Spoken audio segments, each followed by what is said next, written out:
Hmm.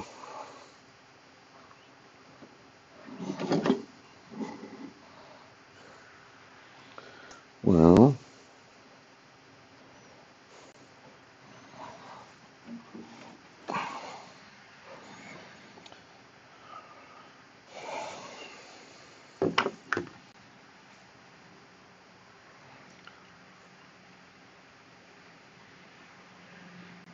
wait, I think I know how to do this.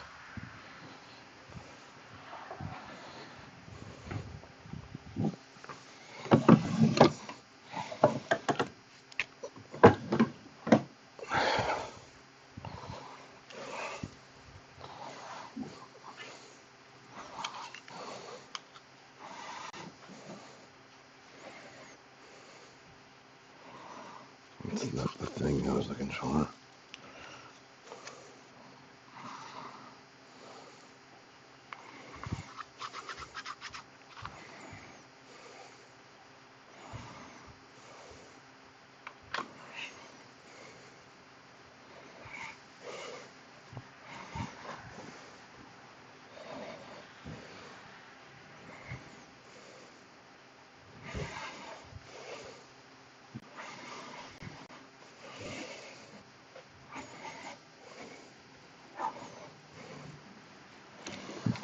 Aha!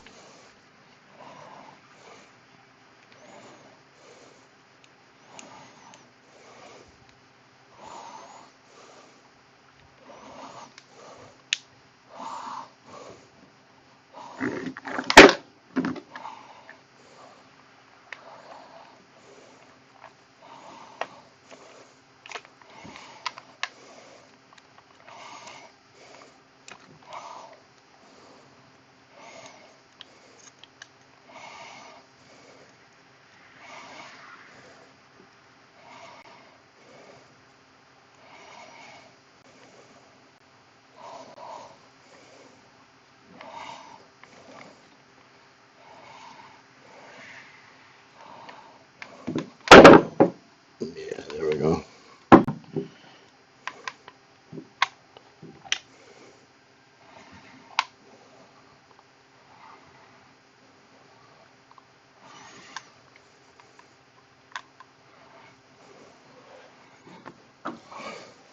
Ha!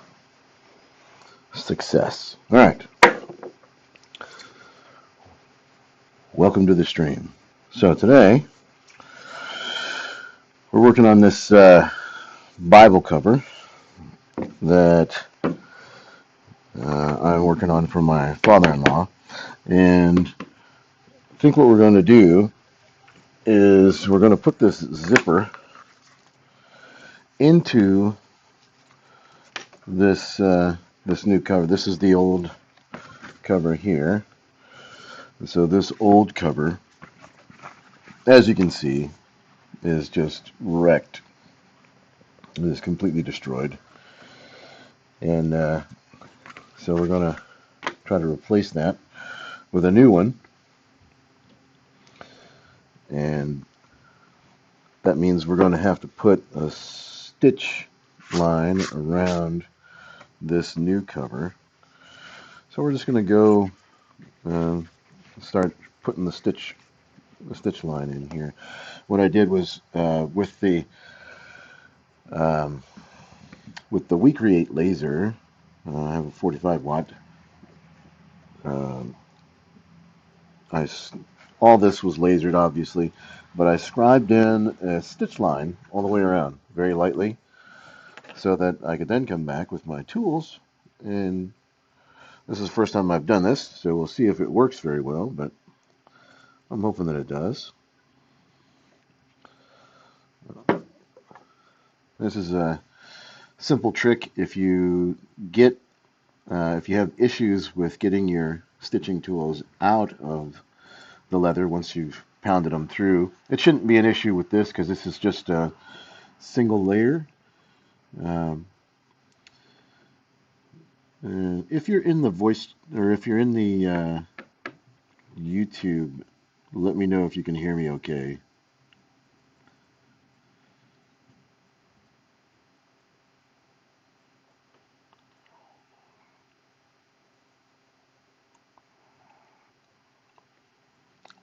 But if you're having issues with getting the stitching tool out of the leather, you can use a piece of beeswax and just press your stitching chisel down into the beeswax to get all the tines coated with some wax. Right? And then it just slides out like butter. So I got our poundo board here just to make sure that we don't accidentally bend the tines.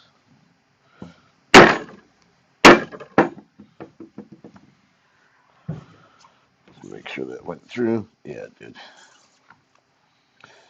All right. And we'll just go through and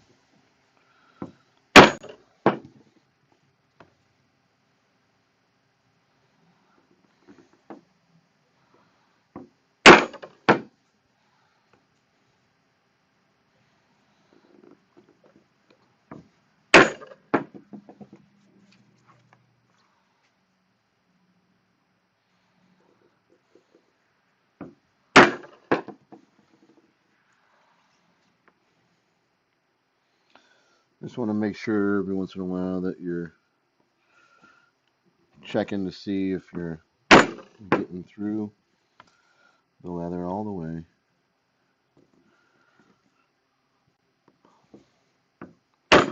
Try to hold the stitching tool as vertically as you can. Um, so here, when we get to this section, obviously we're at a place where we could back it up here and probably get a few more holes, but we're not going to be able to get around this corner with this, so we want to use a smaller tool. And so we're going to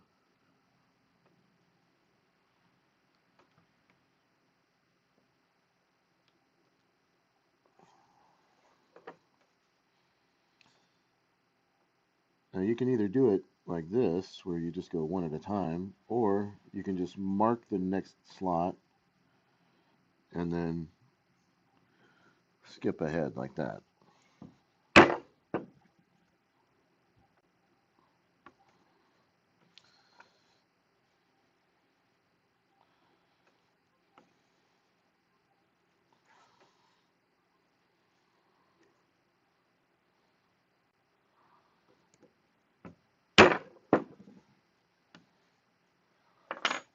And now that we're back on a straight, I will switch back to the big one.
Obviously, the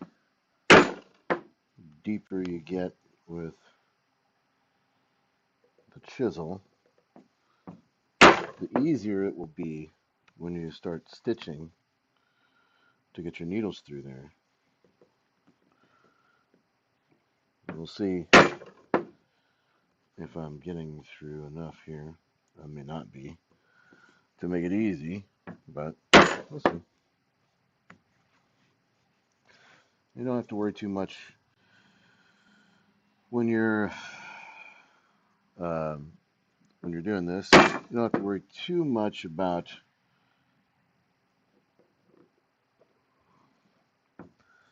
getting straight up and down because you're only going through one piece, but it does help considerably if you do concern yourself with that. And you don't want your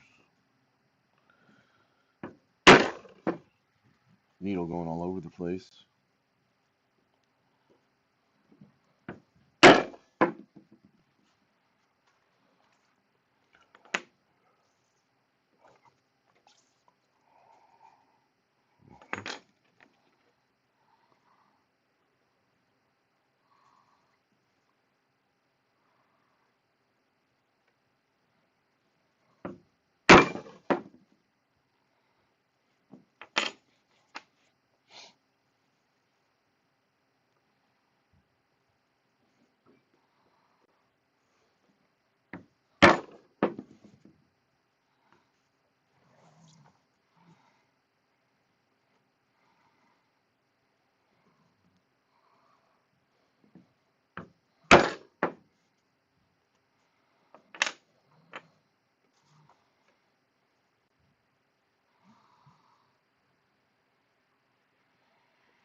If I was going through multiple layers of leather, I would very likely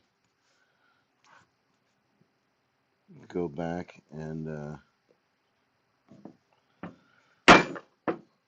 dip these tines in the wax again after every few strikes. But since I'm only going through one, and these are fairly well worn, I'm not having too much issue.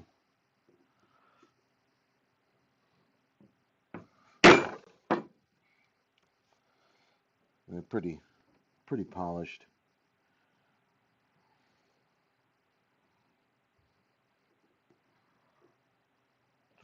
which means they're not gonna snag on the leather. They're not gonna have too much resistance coming out of it.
All right, now here's a problem.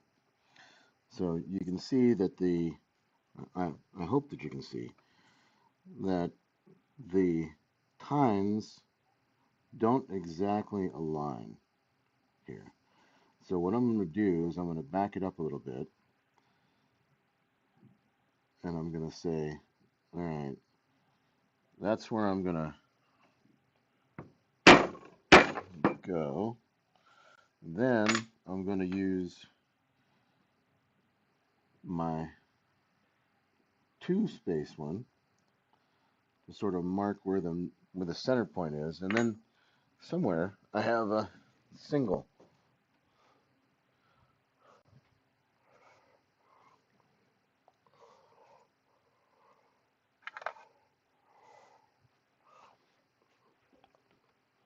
And so using the single, I'm going to go in the middle of that.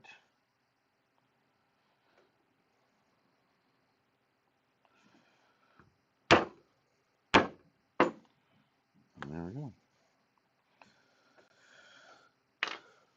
Okay, so now we've got holes all the way around.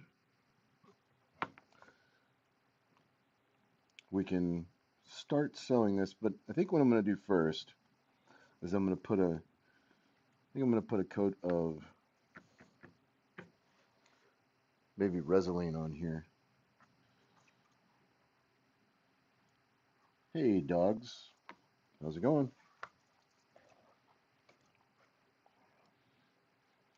I think I'm going to put a coat of Resolene on here and see if I can get this covered first, and maybe we'll jump to something else. I've got some keychain fobs here that I cut out. I'm not sure if I want to work on those, or I have a dice bag gusset here that I cut out with a. How's the sound on YouTube? Can you hear me at all, or should I turn the music down? Because the music's kind of loud in my headphones, but I don't know if it's coming across on YouTube or not. Can you hear me at all?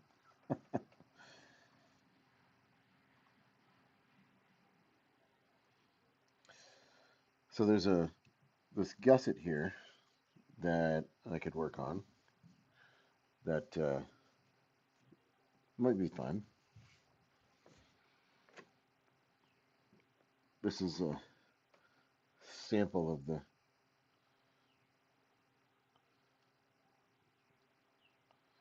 the old. Uh, let me see. I think the sound may not be coming across on YouTube.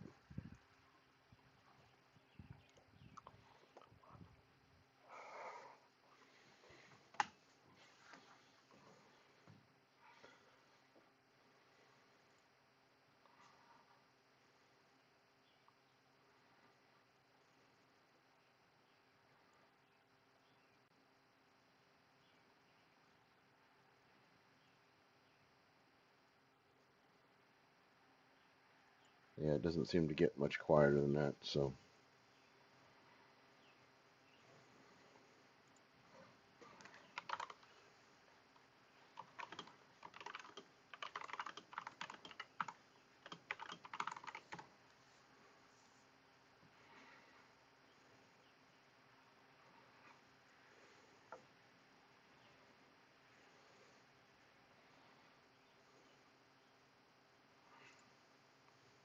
maybe if I just mute completely. Uh, can you hear me at all?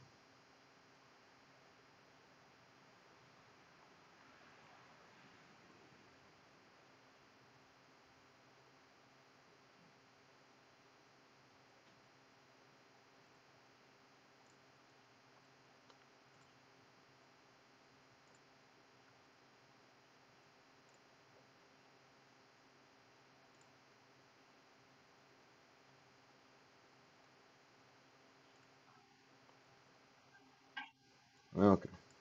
Yeah, you can hear me all right.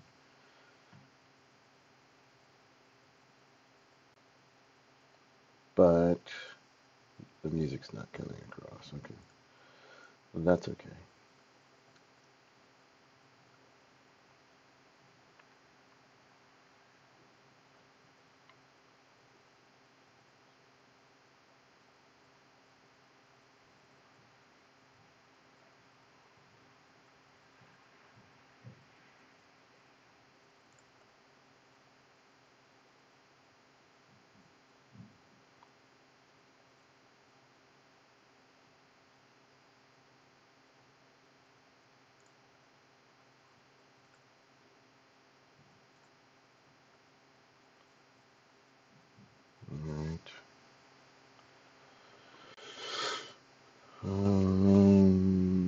see. So we've got some. Apparently, the music was only in my head, so I don't know how to get the music to to come across. Uh, let's see. I want to go ahead and copy that. Oops.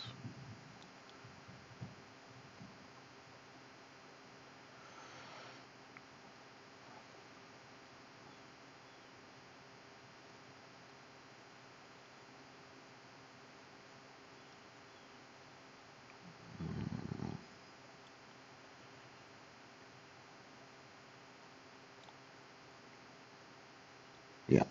Okay. So there's the invite for the Discord channel, so you can talk to me, and I don't have to continue to read uh, messages on YouTube in a futile effort to respond to people. Um, let's see. All right, so I want to get some Resolene on this. So I'm going to go ahead and put this. Oh, there's my other swivel knife.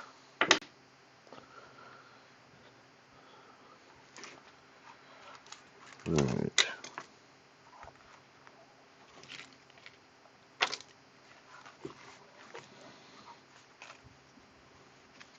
And if you are connecting on the YouTubes, then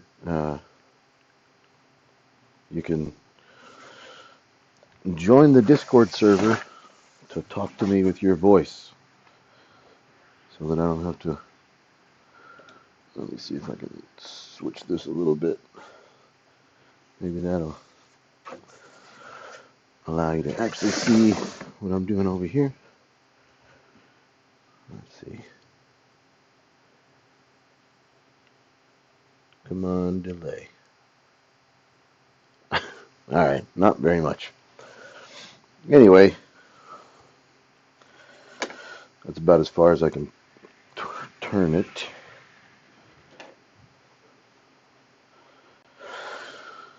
Okay, so we want to put some finish on this Bible cover.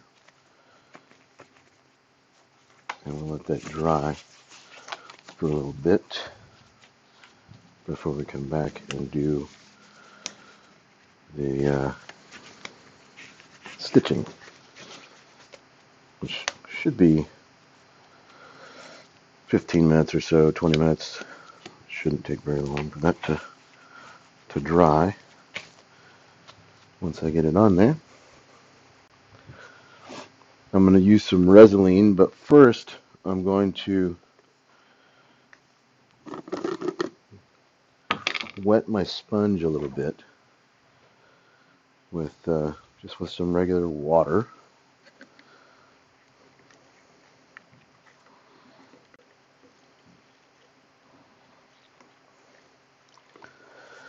And I'm going to squeeze most of the water out of it.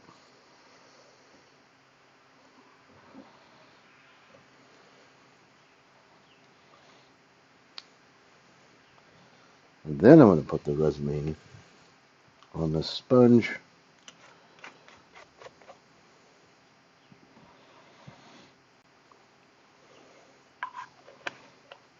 Let me see, I might need to shake this up or at least stir it a bit.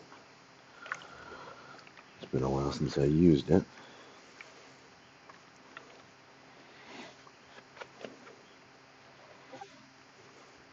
Hey, who's that? Hello.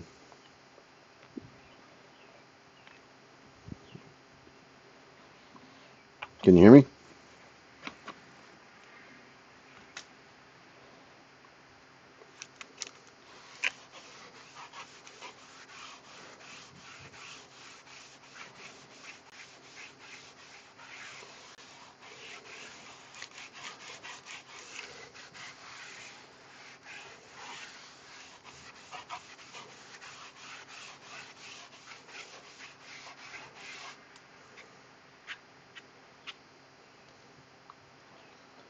All right. I don't know who joined, but we've got the Resoline on there. We'll see in a few minutes how that looks.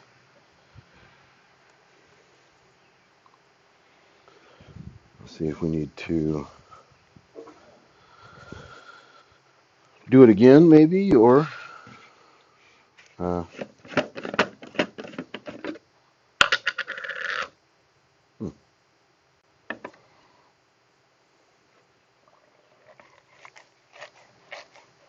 I'm not sure if this is what I need to clean this with. Let's see what's going on over here.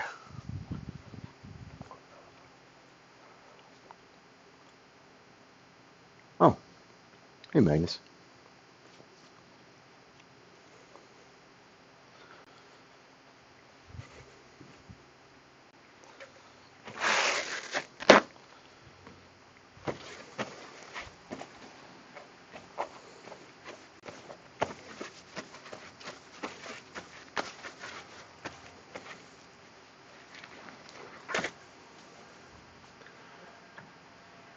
Let's see.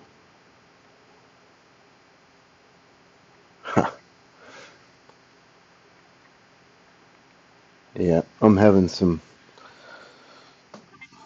audio issues as well, I think. So, no worries.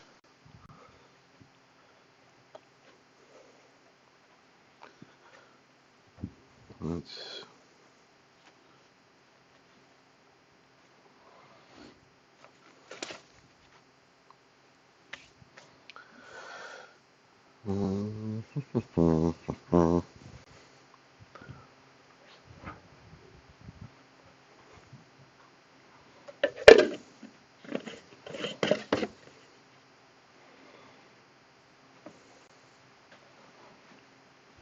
Give me just 1 second. I'm going to see if my family is.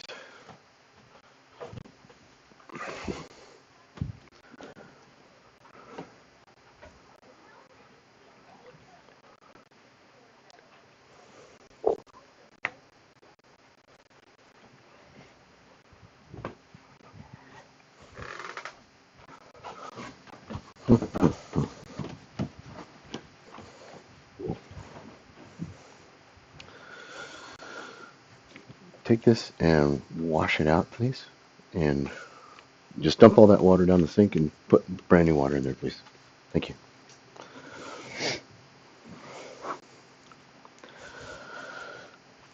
Okay.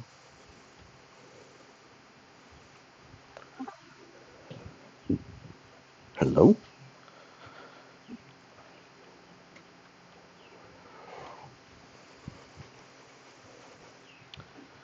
Wonder if I. Let's see. Did I change the settings on the stream? Yeah. Let's see.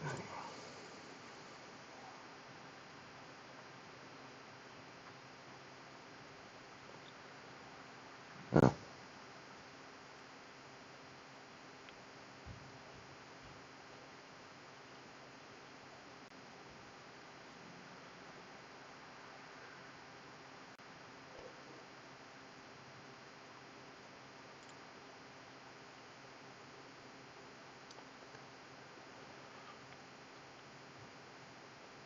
nice.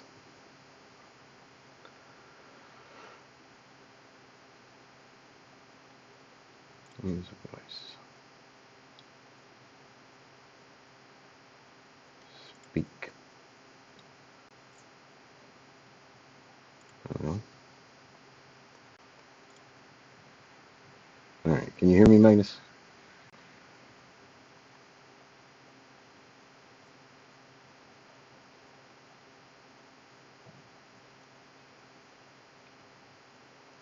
I can't hear you if you're trying to speak. But the channel should be set so that anybody can speak. So if you're still having issues, I'm not sure.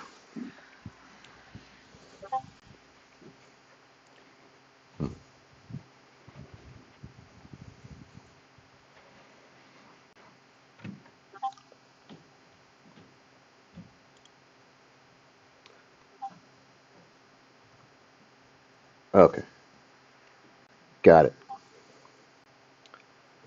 Very well.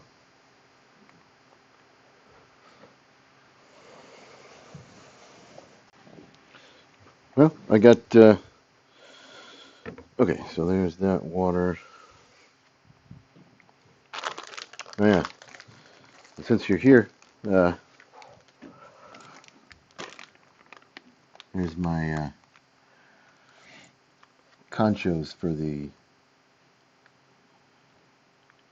Thor chest armor that will eventually, someday, get done.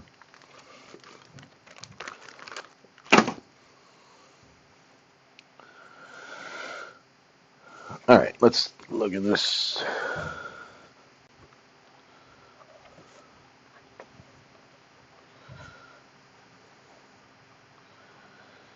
I think I'm going to put a little bit more resin on this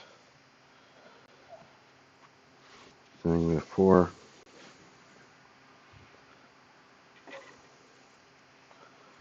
I might try this instead of the sponge.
Yeah, we'll see. We'll see how that works. May not work the way I wanted it to, but uh, okay. Um, let's do this. I'm going to, I think, put this in the laser and get this one rolling. I'll see if we can maybe get some tooling done on this thing.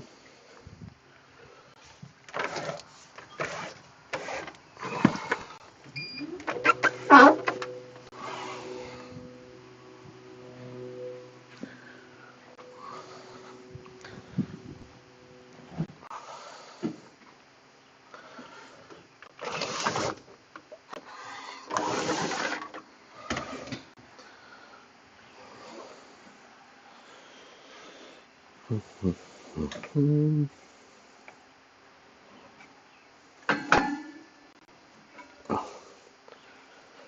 me wet this first.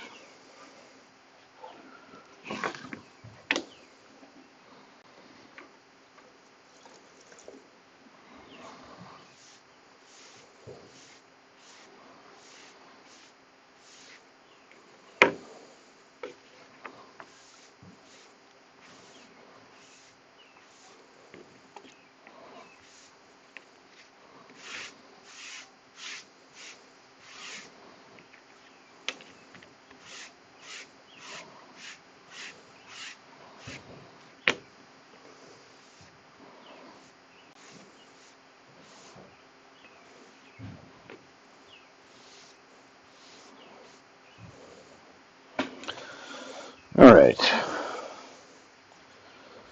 So this is wet now. And we're gonna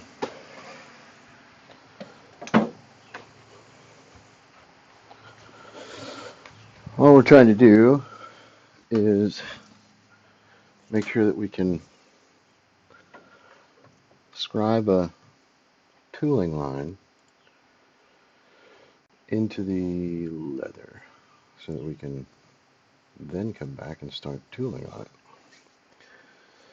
And this is using the Dark Horse pattern, so if you want to pick up the pattern, visit the Dark Horse Workshop website and you'll be able to find that pattern. What's up, buddy? Maybe later. In a little bit.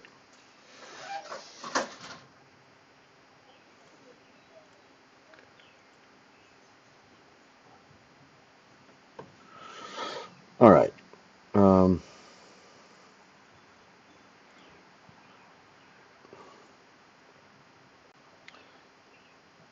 see, where is my pattern that I'm going to use? Drawstring pouch gusset. Okay.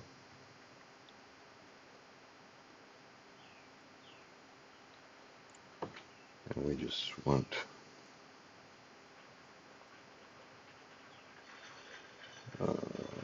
actually let's get rid of that. All right, and so we're going to use that one.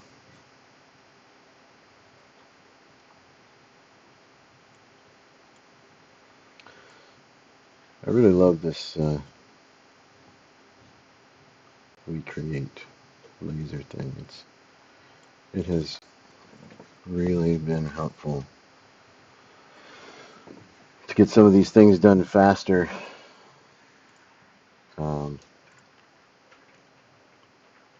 I like that you can tell it to ignore certain things. So we're going to ignore that one. We're going to ignore these things.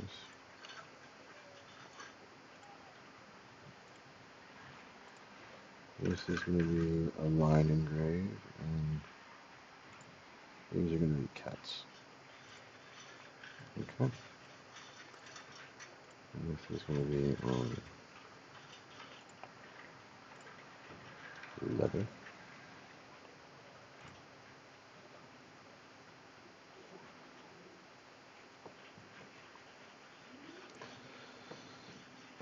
So this shouldn't take very long. Once it gets started, it might take a minute and a half or so, I think is the time.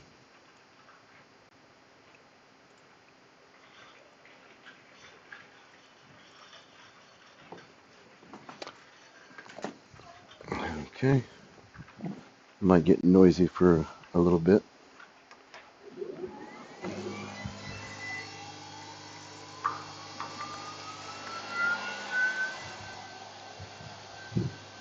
I'll try to stay away from that as much as possible. Anybody have any questions about anything with leatherwork? that we can discuss while we're waiting to.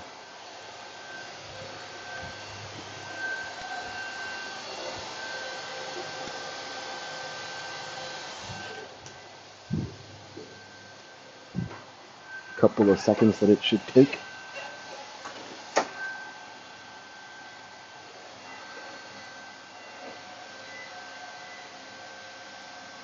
Yeah. I like the belt. Yeah, you like the belt? Yeah. Are you having fun? Yeah. Yeah. But you said we're gonna go in a little bit. Yeah, in a little bit. I'm doing some streaming right now.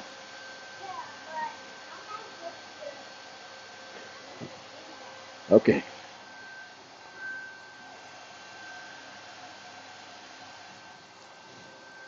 All right. Let's see what we've got here. So, for the Bible cover, what we're going to be using for the stitching is this. We have this dark brown um,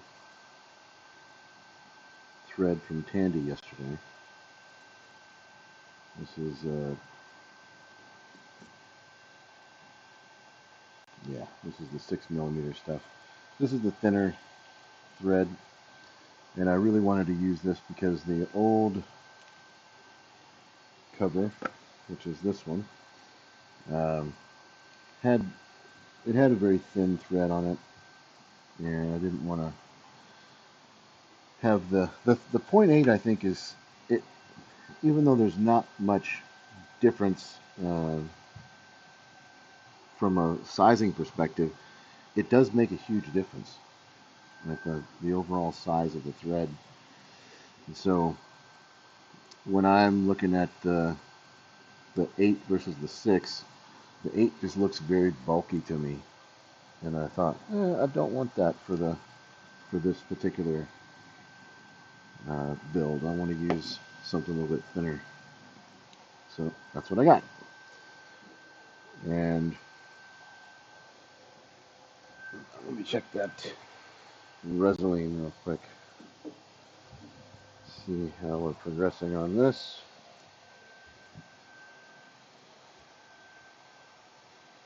It looks alright.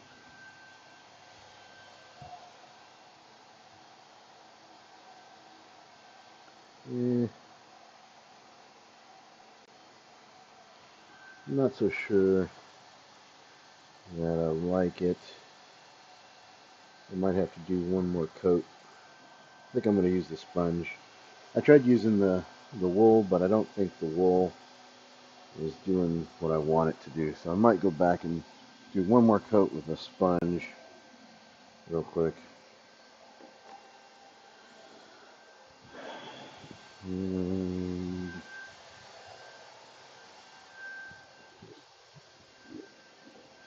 oh,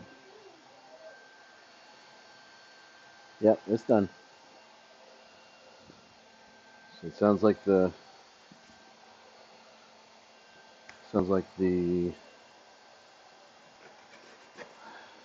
laser is done lasering the gusset.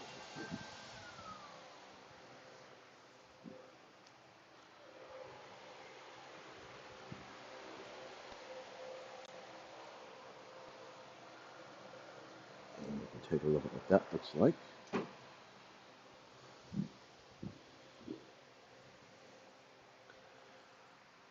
So I should flip that thing around so I can actually see before I have to ask on the stream. Let's see.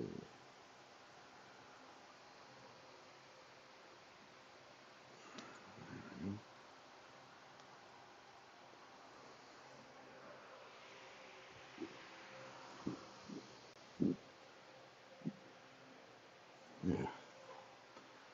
All right. So there you can see the line that it lasered in, and all of the, oh, looks like maybe calibration is off a little bit. Looks like the dots down here are just a little bit too far south. I should have checked that before I. Anyway, it's not gonna it's not gonna hurt anything. It's just a little bit of a visual thing for me anyway. All right, so we'll come back to that in a minute, and I'll show you. I learned some cool tricks about how to clean up any gunk that's on there. We'll come back to that in a minute. So right now, I'm going to apply one more coat of Resin on this Bible cover.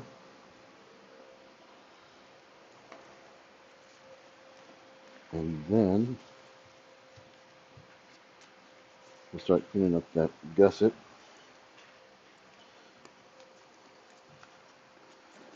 And maybe we'll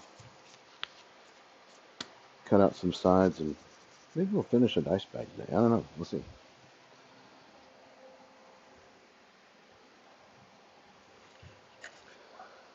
Let's get this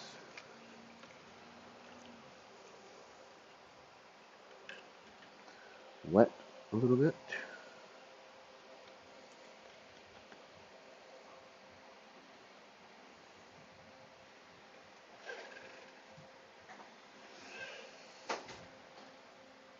Okay.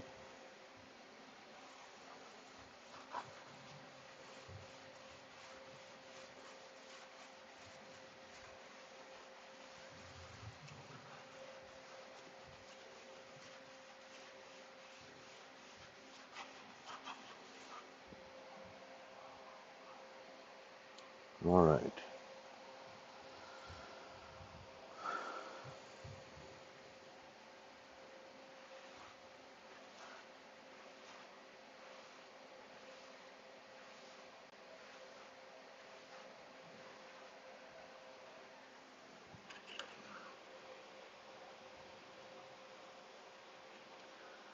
I think that's the last coat of Resin we're going to put on here. Whatever it looks like after this, that's it. We're just going to live with it.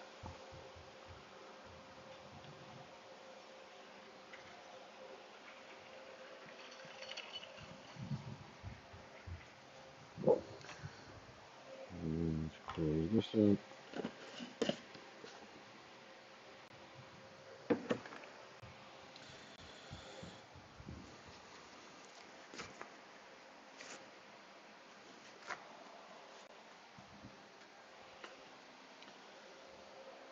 Okay.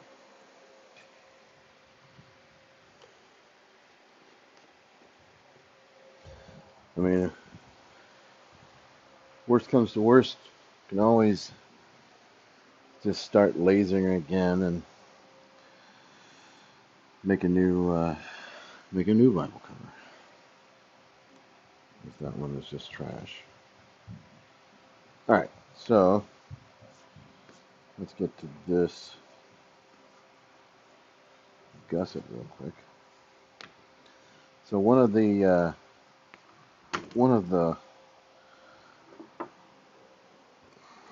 channels I was watching, I forget what channel it was.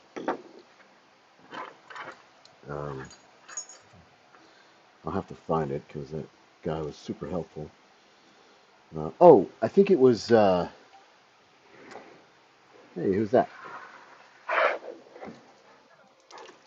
Hello.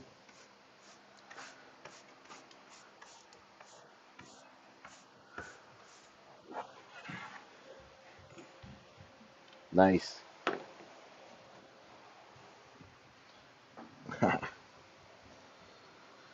Well, I am working on a gusset here. I've got a Bible cover that I started, and it's just doing some drying under the Resin right now. But I got this. I don't know if you can see that. There we go.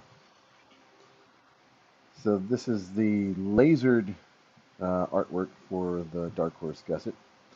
And I'm gonna go ahead and carve this and then tool it and see if this is something that we can actually see on the stream here. Hopefully the lighting is good and sound is good. Sweet. All right, so I'm just using, like usual, I'm using the Comfort swivel knife here, the rubber handled version, and I've got uh, porcelain, the porcelain filigree blade in here that Magnus likes, and I have adopted as well. So we're going to just go ahead. Oops. You know what? Before we start, I'm glad I said Magnus's name because it made me think of needing to strop this thing before I start.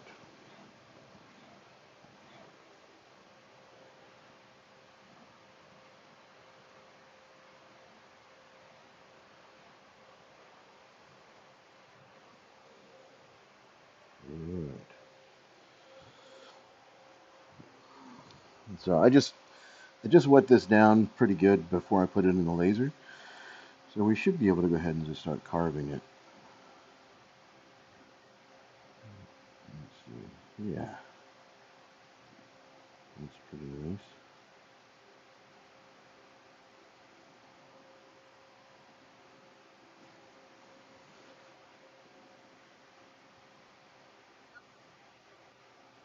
All right, take care.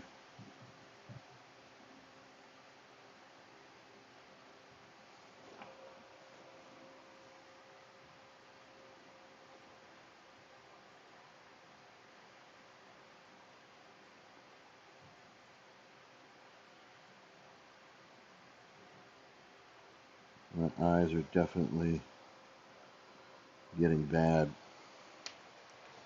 Might have to use this magnifying glass here.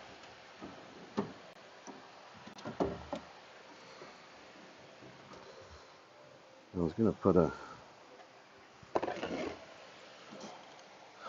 was gonna put a post on the side of this table to let me use the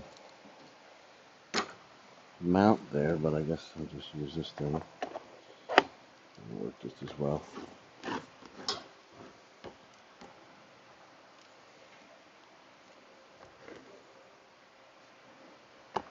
All right.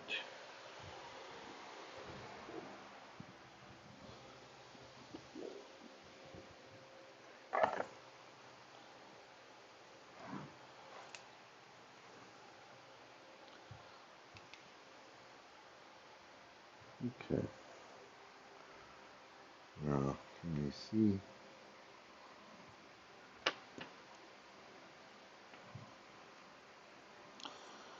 Can I see and can you see? I think you can see.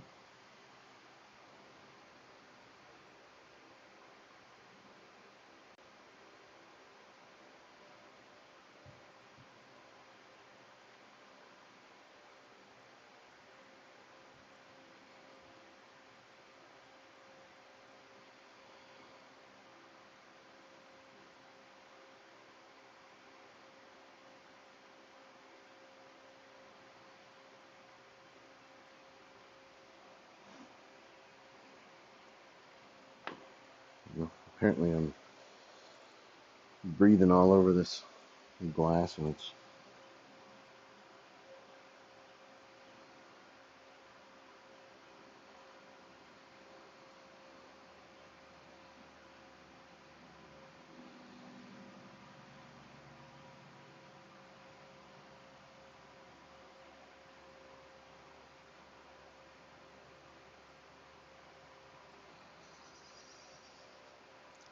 my eyes focus.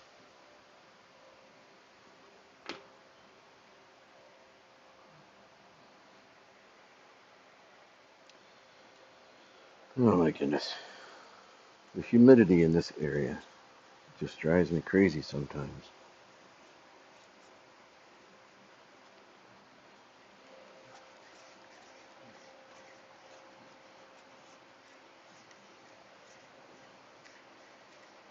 It's supposed to be storming for the next week.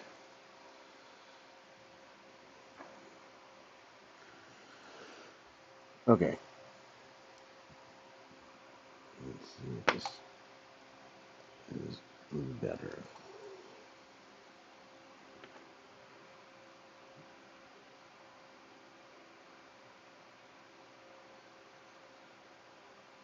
There we go.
This is the first time I've ever done this. Using the laser to stencil on the artwork, and then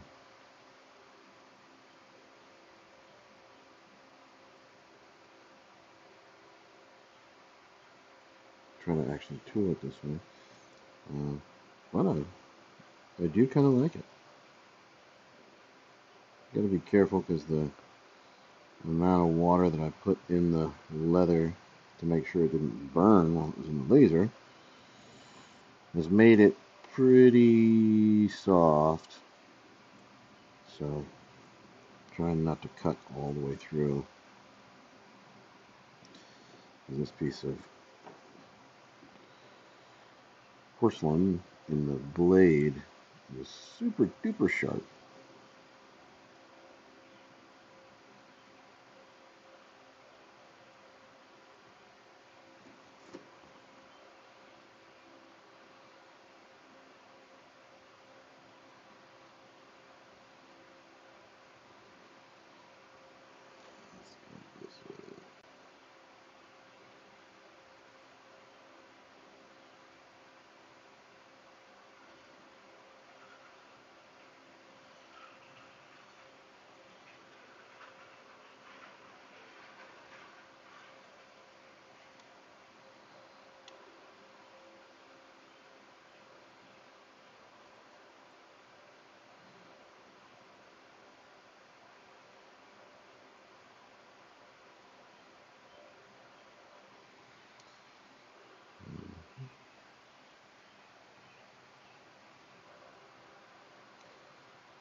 I guess I should have. I said I was going to clean this up before I started doing this, and then I just didn't do it. I should have done that first.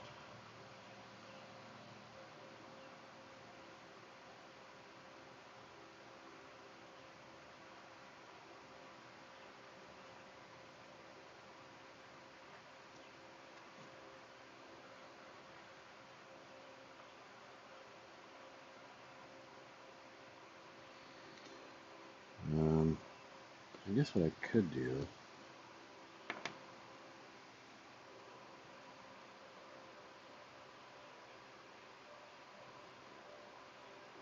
Hey, it's fine. It's fine. It's fine.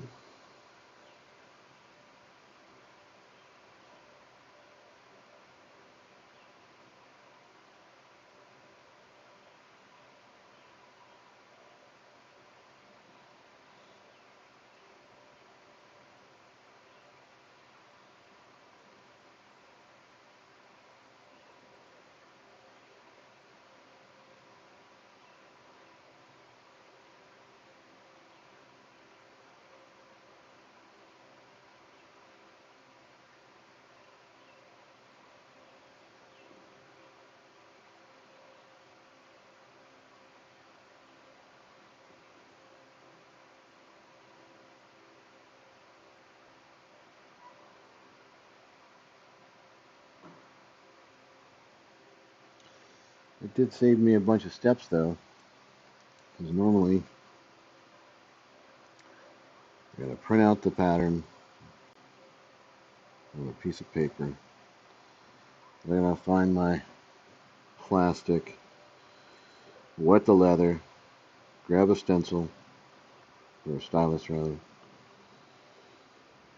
put the plastic on the leather, put the paper pattern over the plastic, and then use the stylus to scribe the line in. And then, once you've done your scribing, you got to go back and cut it in with the knife. And then after you've cut it in with the knife, you go back and do your tooling. So it's cut out quite a bit of work at the beginning just by lasering on the artwork.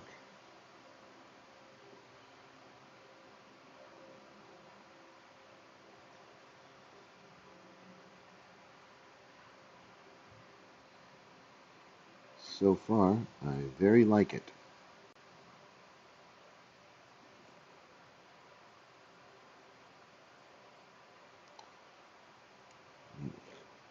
I don't know if you can hear the fan in the background. Hey, who's that?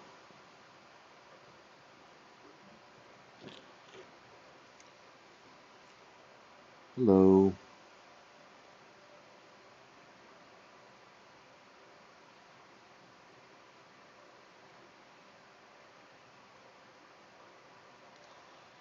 Just trying to get a dice bag gusset done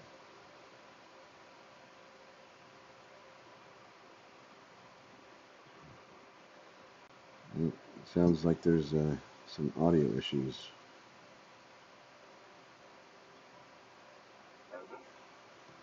Oh, there we go.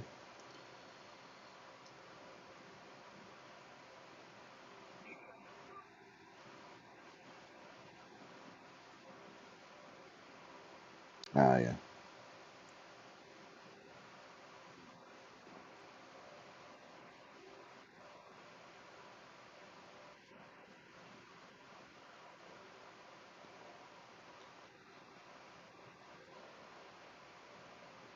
Ah, well, welcome.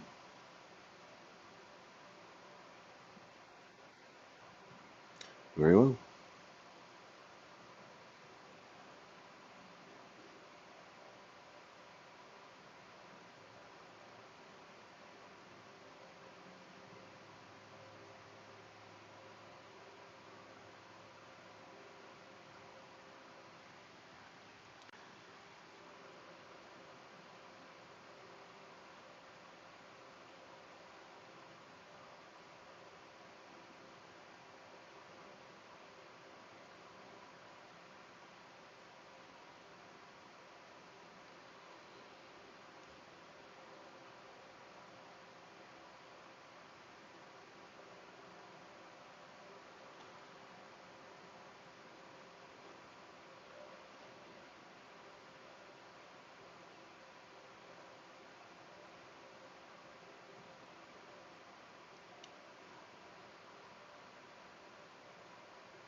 Okay.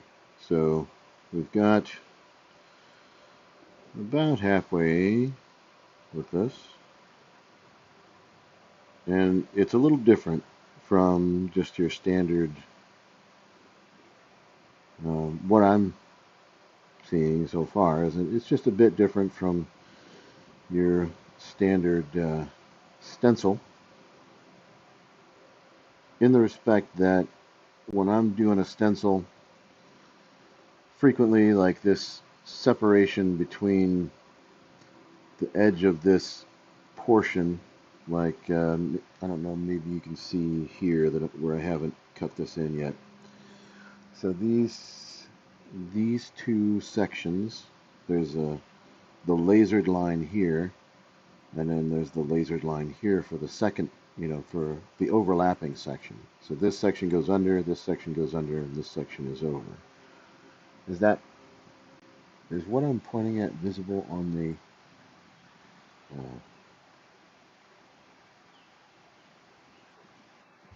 the, okay. Um, so, what the problem as you're going through, or at least for me, is, well, which line do I want to cut? And what I've decided is I don't want to cut the line on the part that's going under. I want to cut the line on the part that's overlapping. So that was just a decision that I made, and that's what I'm going to do. I don't know if it's the right one, but I'm hoping that it is.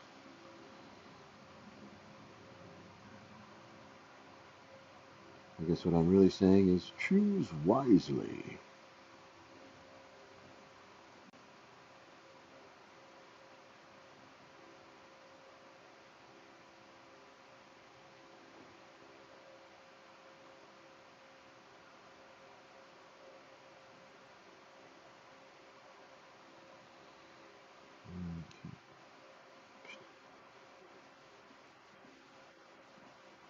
I do, yeah. The ceramic blade is really, really sharp, and the steel blade. I mean, you can get the steel blade really sharp too, but it's just a complete night and day difference to me. I could I could easily just slice through this straight through this whole thing if I wasn't, trying to control it very well. Uh, but it does also seem to flow a little bit better for longer through the leather than the steel blade. The steel blade, I have to stop and strop it, every 10 or 15 minutes. But with the ceramic blade, I generally just strop it before I start, and then unless I'm doing like some chest armor stuff, it'll stay pretty sharp uh, for just about the whole time.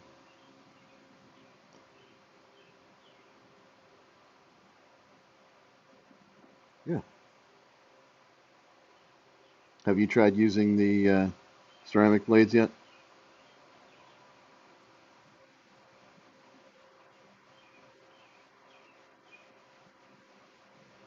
Yeah.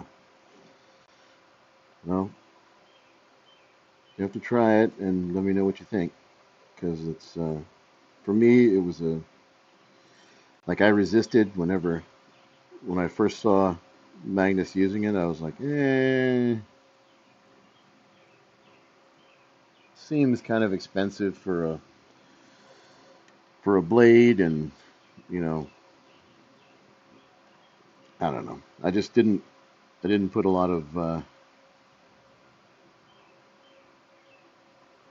I guess faith into it.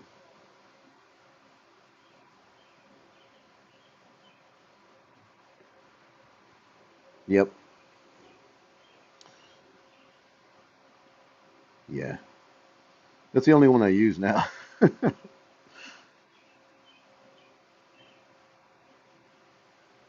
A ruby one, huh? That's pretty cool. Yeah, I've got my old steel blade around here somewhere. Uh,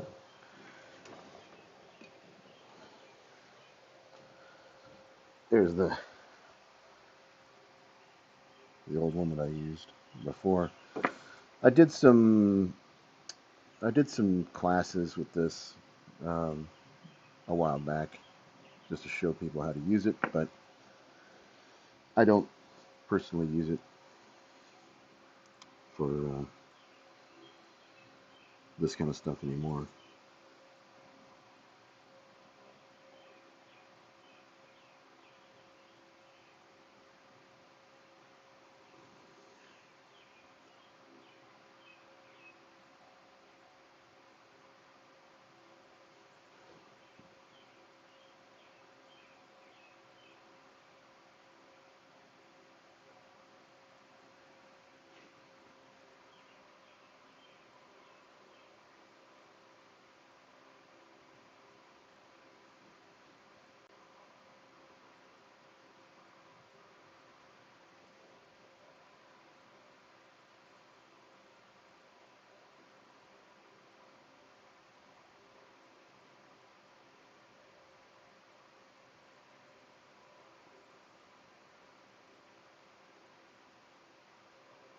Hmm.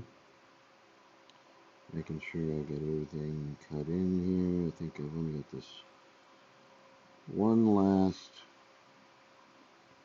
section to do.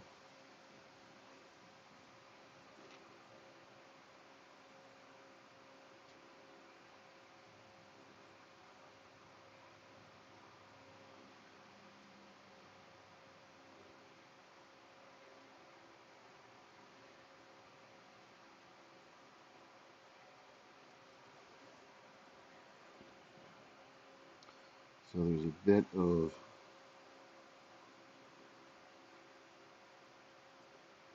moving the arm for the swivel, and then there's also a bit of just spinning the pattern. When I first started doing this, I thought I have to just go work in this, you know, range of motion.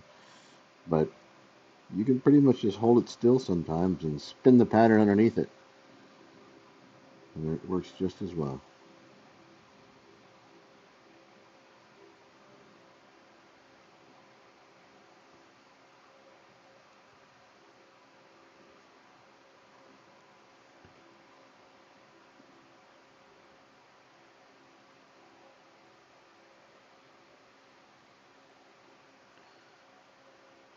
And don't feel bad about speaking up and asking questions. That's really why I'm doing this.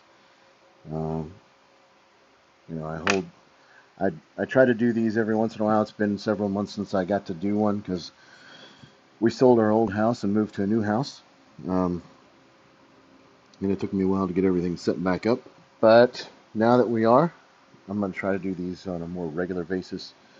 Where we're just going to go through and try to do some work and answer some questions and try to uh, help people feel more comfortable doing leather work.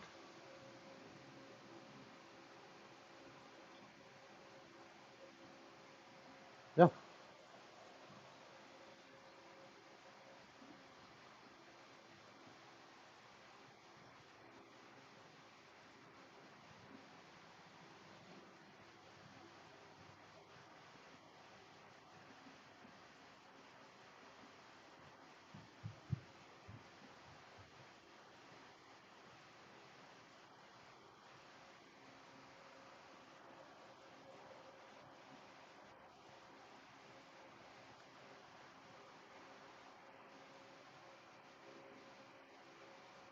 Hmm.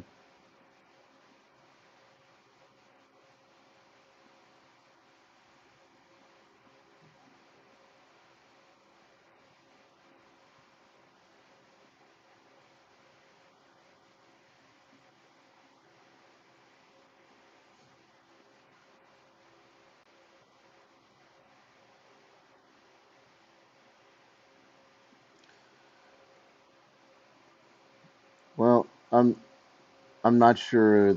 Uh, that's not. I'm not sure how new that scam is. That's something that I dealt with a lot whenever I was doing woodworking years and years ago. Um, you know, people would always want to order, like a custom cabinet or some kind of a custom piece out of wood, and then later on they'd want to quibble about the price, and you're like, look, this is the price. If you don't want the thing, then I'm happy to keep it and sell it to someone else, or just keep it for myself. That was one of the that was one of the things that my dad always taught me. He was a woodworker as well. He said, whenever you make something, make it nice enough that you'd want to keep it in your own home, because every once in a while you're going to find somebody who's just going to say, "Oh, I don't want that. It's not what I thought it was going to be," or they want to argue about the price. Um, I wouldn't engage in that kind of stuff. You want it? This is the price. The other thing you can do is you know demand, especially if it's going to be something that's very customized, that's very um, specific to that person.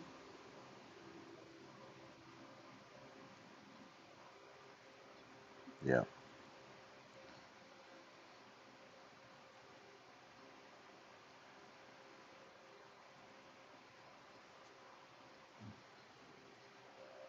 Mm-hmm. Yep.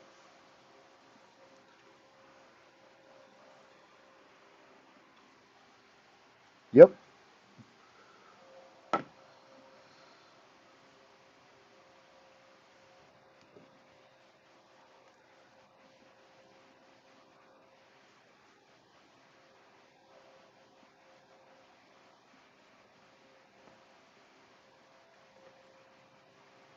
Mm-hmm.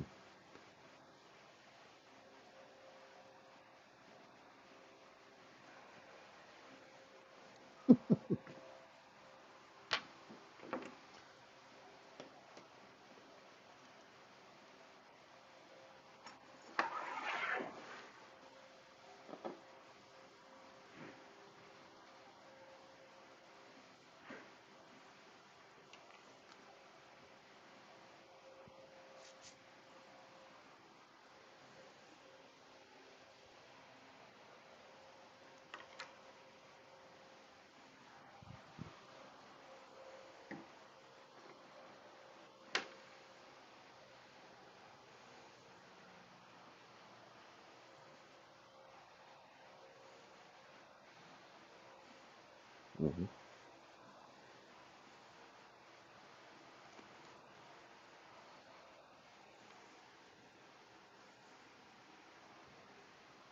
Yep.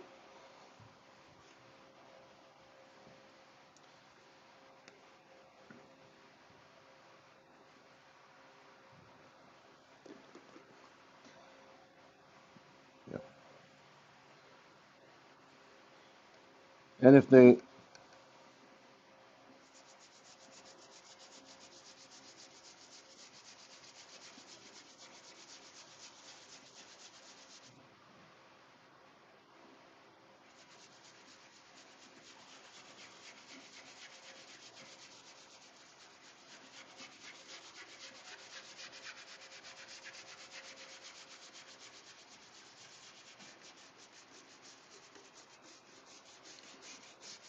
well, so this guy who does these patches, forget what the company's called, but he said to use this degreaser from Harbor Freight to take the laser burn. Yep, take the laser burn off, and I said that's all you got to do. You just take it right off. So we're just.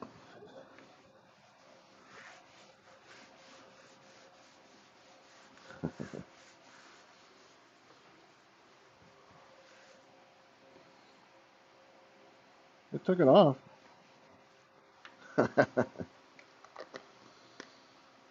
Yeah, it's just degreaser stuff that I got from Harbor Freight. It's like $11 for a 5-gallon thing. We'll see if it. Sure. This is the stuff right here. A super heavy duty degreaser. You get all that for $11. Uh, Obviously not. The stream is not supported by Harbor Freight, but we will see if that works. Um, I mean, it did take the laser burn right off immediately. Like it's gone.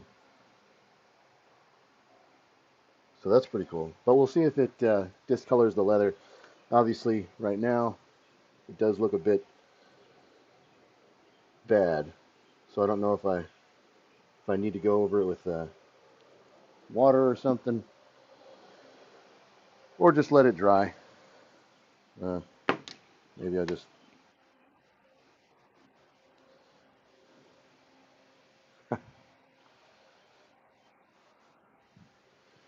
ah nope, nope. Just let's see if I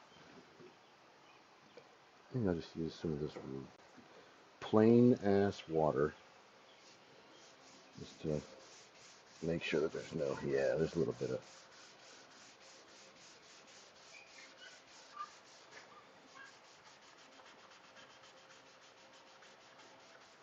Some residue on there.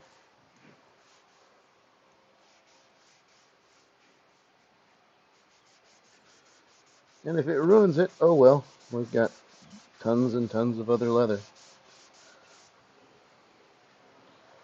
Just try again.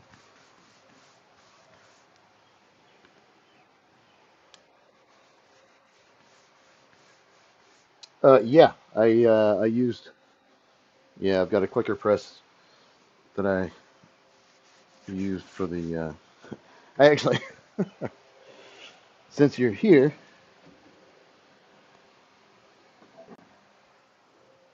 I had Weaver make me some dies, some clicker dies for the.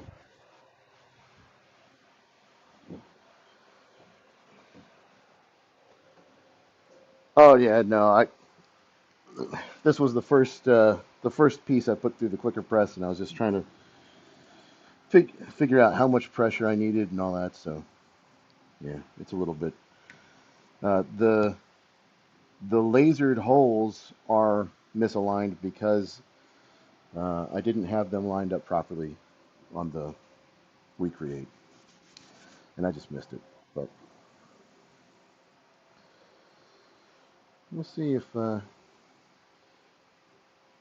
does kind of concern me a little bit that discoloration with that deep.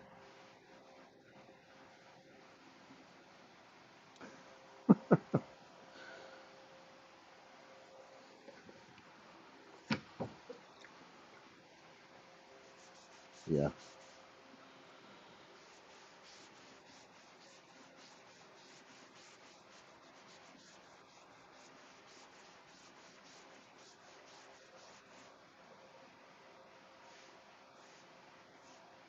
yeah, yeah,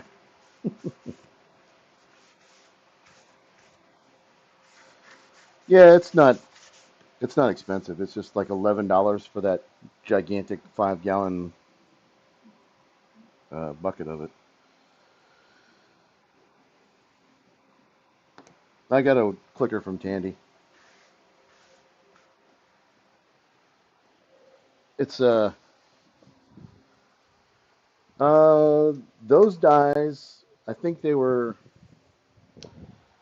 It was like $300 total, like 170 for one and or 130 for one, and yeah, it was around $300 total, I think, for for both those. And they have now they said that the with these dies, I had them put the big holes in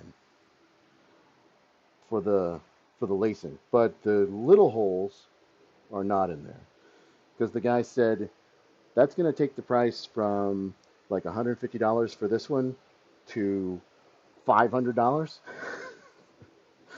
just for this one die, and then that would also be.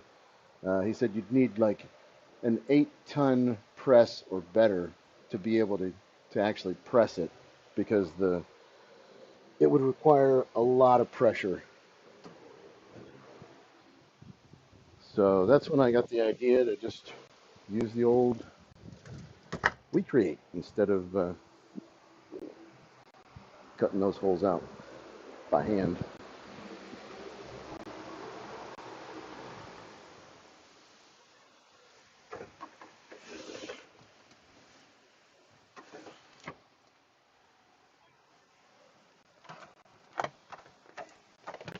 Yep.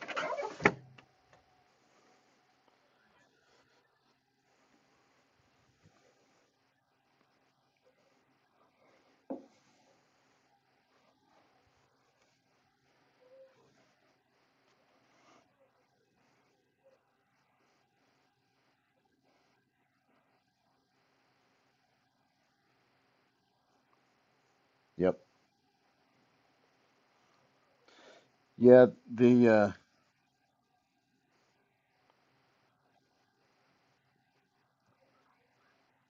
that's a ZVE10,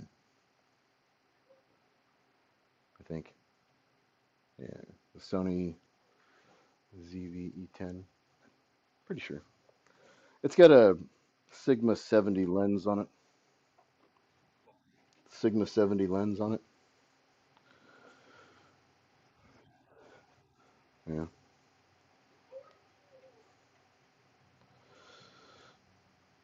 It's a nice camera. Sometimes I think it gets a little too close, um, but I don't know. I think I've got it at the right distance now. I don't know. I didn't really mess with that stuff too much.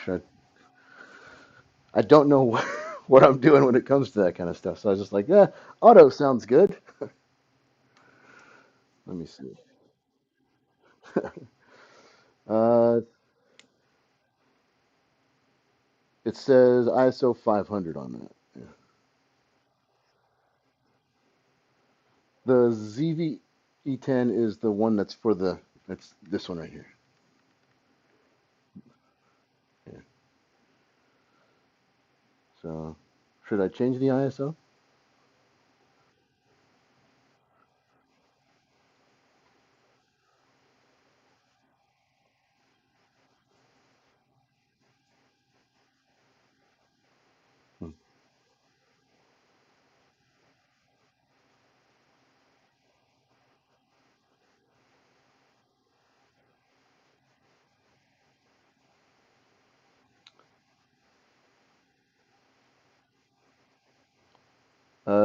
50p.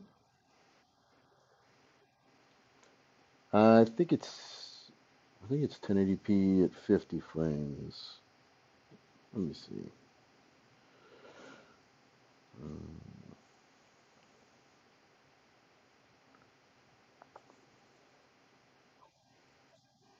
no, that's yeah. Let's see. Record setting 50p, 50 million,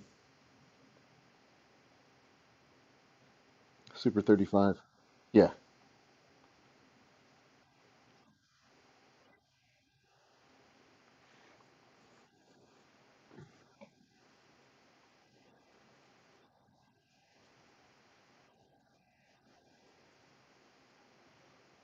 Hmm.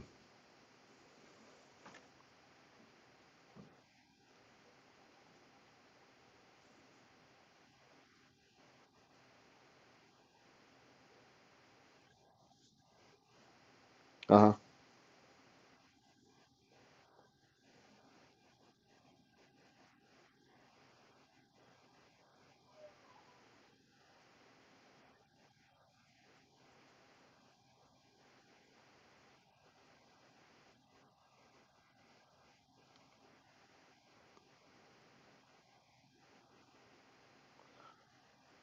Oh, the the one that's so the one where you can see the room. Yeah.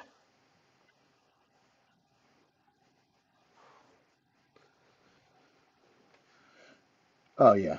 So the camera that's up is just a little webcam. It's a little piece of junk. Um, so that one is going to be.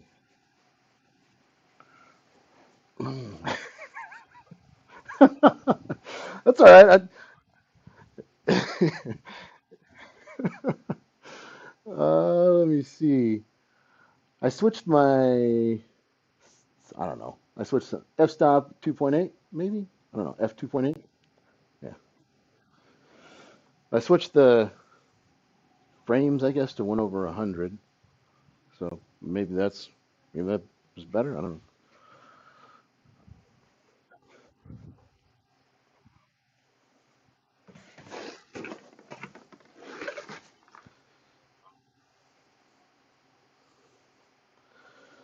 I can show you the. Here's my clicker press right over there. I don't know if that's showing exactly what I want to see, but there's my station. These giant cabinets are going to be moved out of here eventually, so I'll have a little bit more space. But they're still kind of hanging around. Yeah. Yeah, it's things are coming together.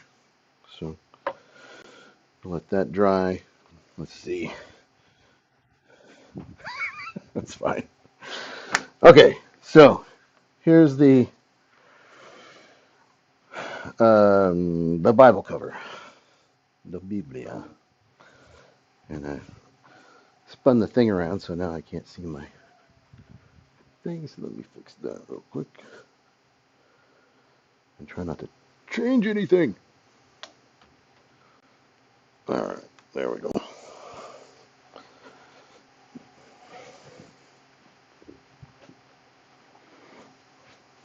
Okay, so here's the Bible cover,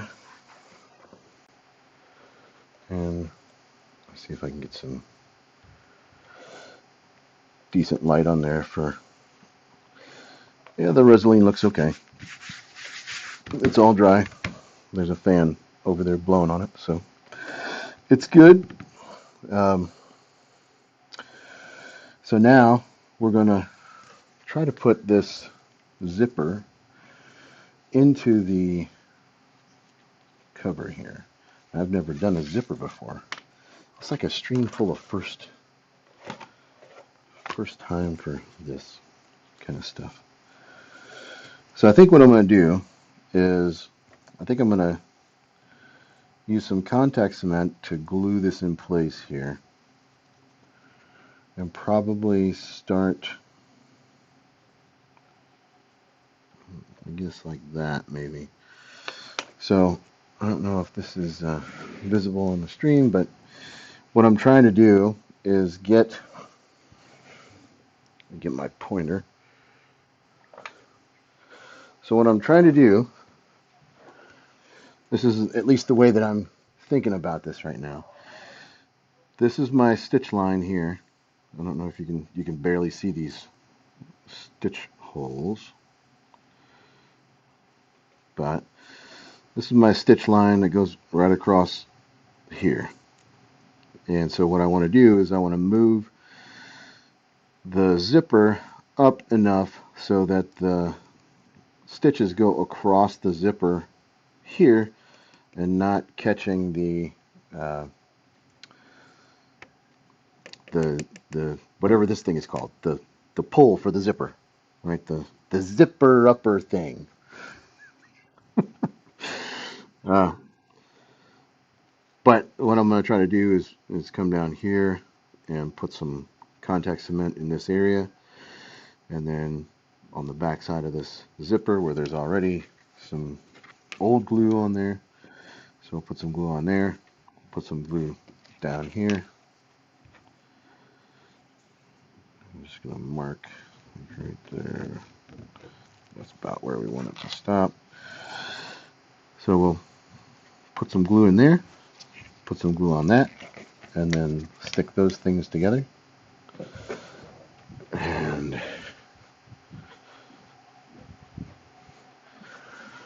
it just rained outside, so it's super duper humid now. Let me see if I can get this fan blowing on me.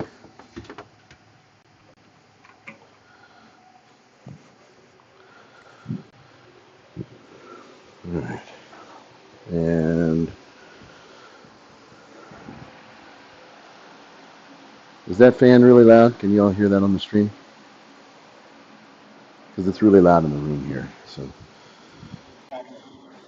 okay. Very well.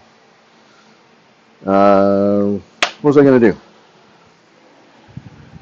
Ah, contact cement.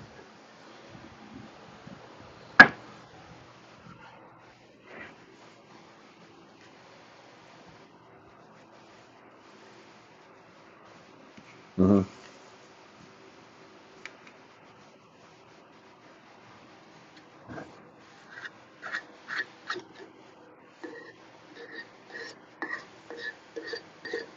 Sounds like a lot of work.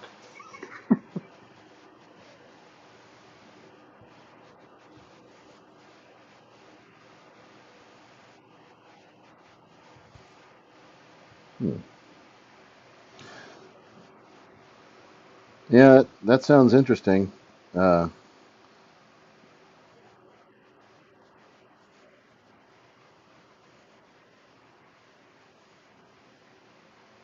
that's cool. I've got a few patterns from Creative All, so I'll try to see if that's maybe they talk about that in some of those patterns, or if not, let's see. Maybe that'll be something to try for sure if I ever do another book cover.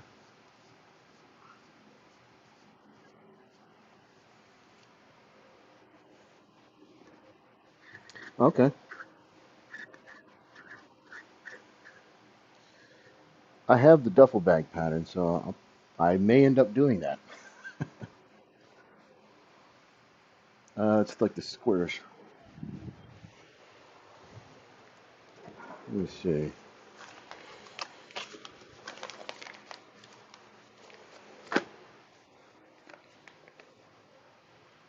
That one?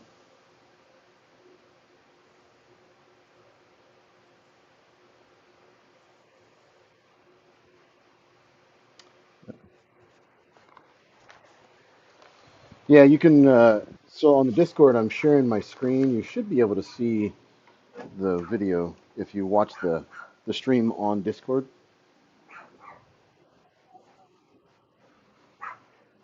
Hmm.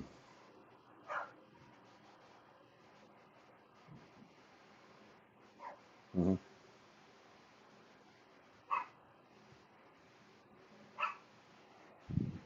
Hmm. Let me look.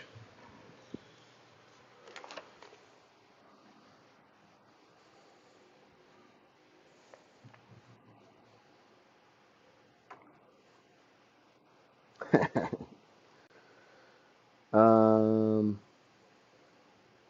Oh, I see what you're talking about. Yeah. Yeah, I see it. Like right in here,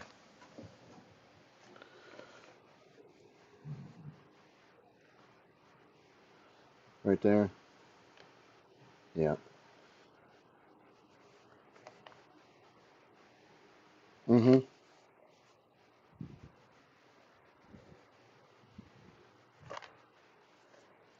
Yeah. I have seen that before. You're talking about essentially doing something like this, right? Where you're going over the top of it and then cut in the middle so that the zipper is exposed. Yeah. Yeah. Yep.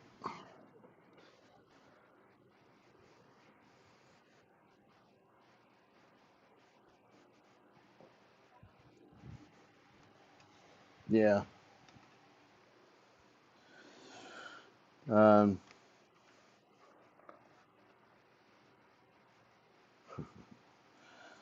so this is one of those things that I was real hesitant to try. Fire and glue, but turns out that it actually does work pretty well.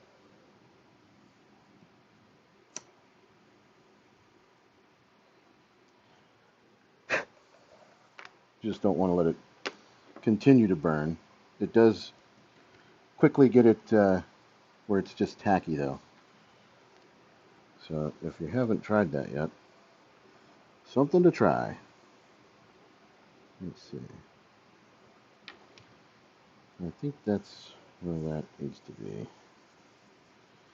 And if it's not, then we're going to rip it out and try again. But that should hold that in place while I am uh, trying to get the. Let me see. Let me move it down a little bit because I think I want this right about there.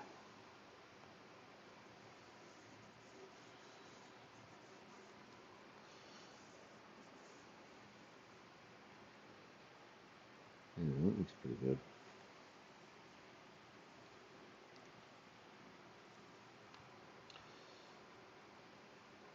So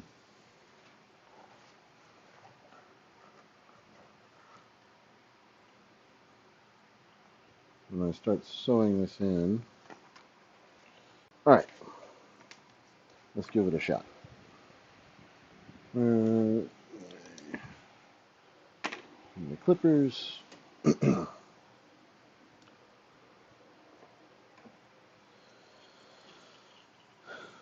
All right, so for hand stitching, um, what I typically will do is I'll go around the border, trying to stay as close to the stitch line as I can with the thread to get my first length.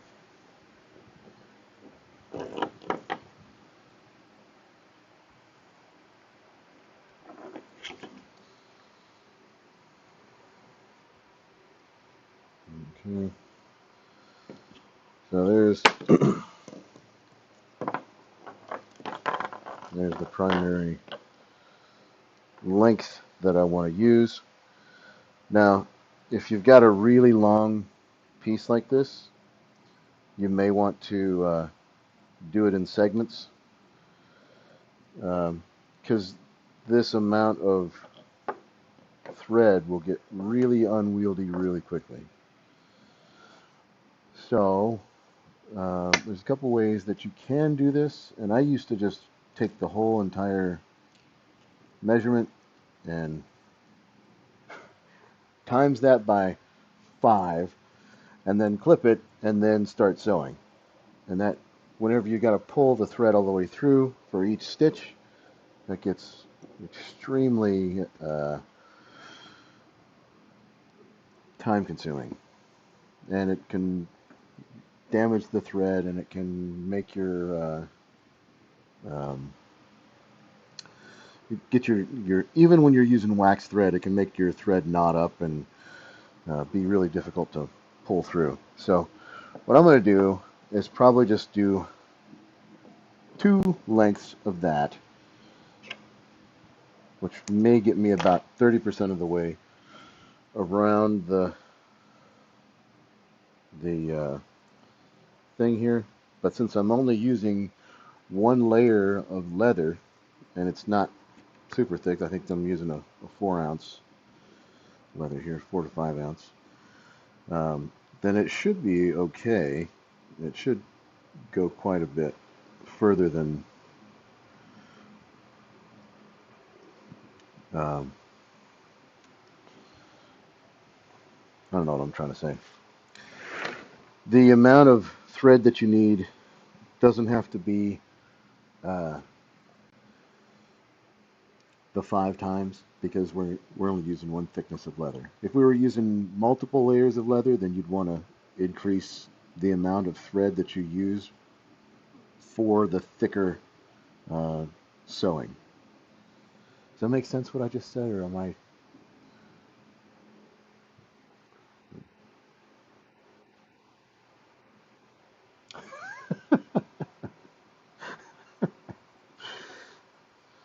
So this is I learned my my saddle stitching from Quarter Leather. It was one of the first channels that I saw. And I was just Googling, how do I do leather working? And so Quarter Leather had this tutorial on how to do saddle stitching. And what he said was, you take your thread through the needle like that, and then to lock it in place, just put it down on the, put the long end down on a solid surface. Take your needle tip and just kind of try to bisect that piece of thread, and you're going to thread it like that, right? So it pulls over the top of that thread, or the needle goes through the thread like that. And once it's through, you just pull the short end and then pull the long end over the eye of the needle to lock it in place. And now, it's fairly well locked in there. So we've got 2 needles, and we're going to be saddle stitching this We got a pretty long piece of thread here, and we're gonna just give this a shot and see how things go. A little bit of winging it. All right, so this is the Ritza Tiger thread. It's a .6 or 6 millimeter, or maybe .6 millimeter. I don't know. I can't. My eyes are not good enough to read whatever the thing says there anymore. Uh, it's the small thread.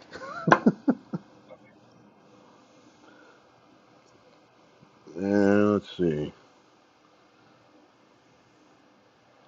Yeah, twist it around. Okay. So whenever we start this, we wanna find the hole that we're gonna go through. We're gonna come up through the. Again, I've never done a zipper before, so we're gonna. It's gonna be an interesting process for me. See if we can get through this thread and through the leather. Oh, there we go. It's so much easier if you just go through the hole that you made rather than trying to push through the leather.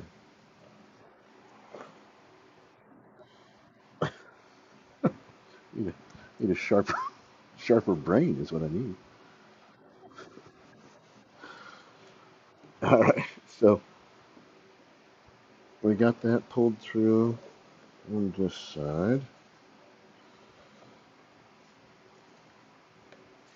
Oh my goodness, this is going to be. Get out of the way.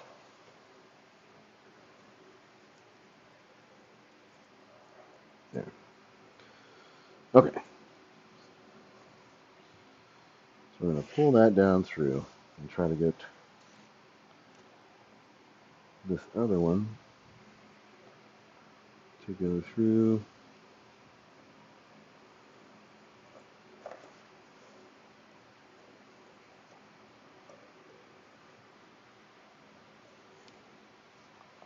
Hmm.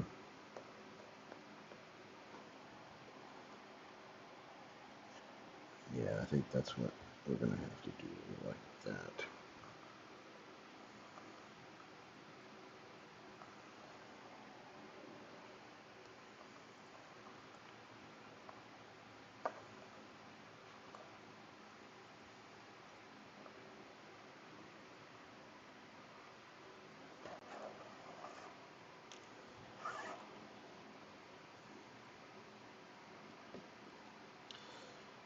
Once we get the initial thing figured out here, this will go a whole lot faster.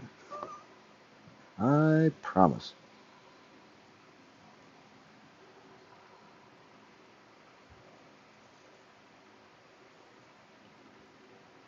Okay. We don't want to go around like that, so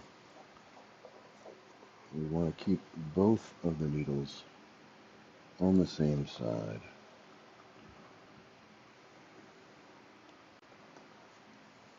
So go back through there and go back through here. We can get this to come out.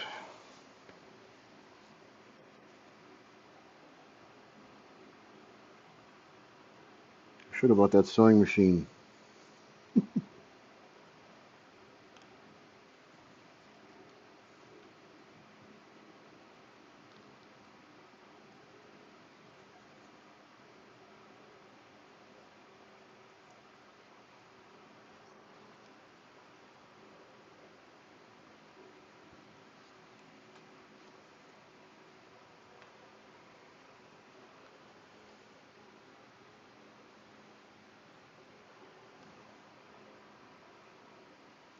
You ever feel like you're just the electro boom of leathercrafting? Like, oh no, I stabbed myself.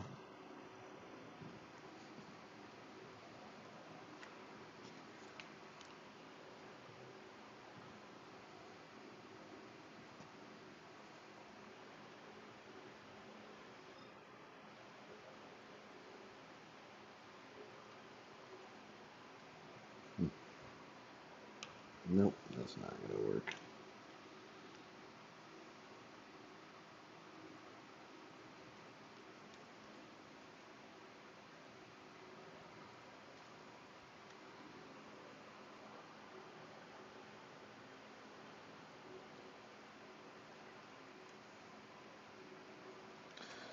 All right.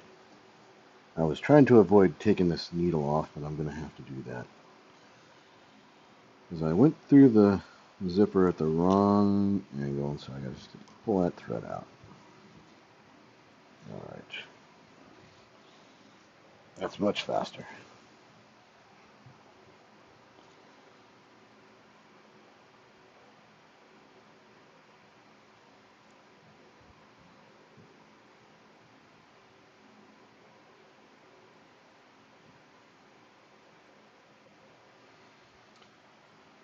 All right.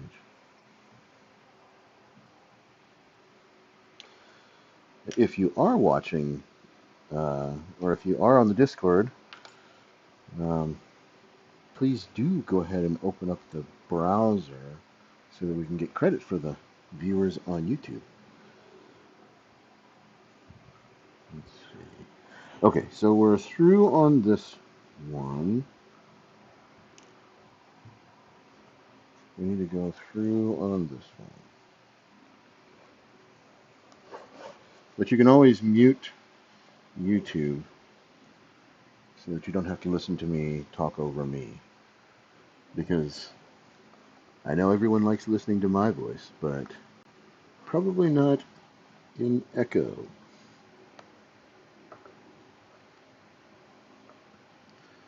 All right.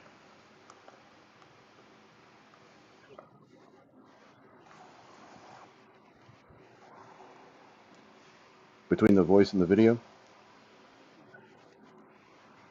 Oh, yeah. YouTube always has several seconds of delay. That's why I asked people to join the Discord. Yeah.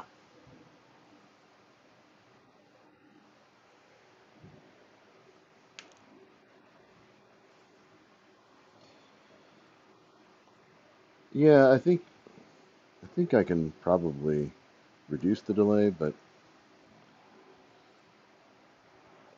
I don't know if it's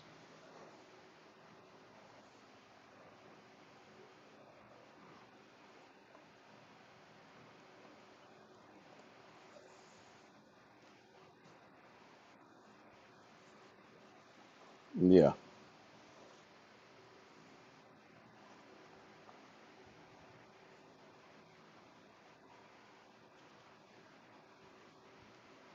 Yeah, I thought about that when I actually had it streaming to Twitch when I started, and I didn't realize I was looking for it on YouTube, and I was like, why isn't it showing on YouTube?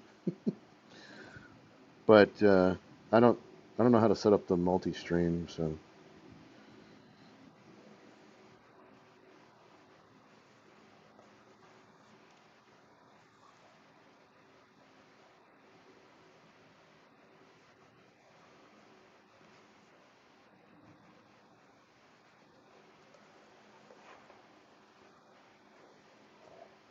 hmm. Is that the SE? Is that in OBS?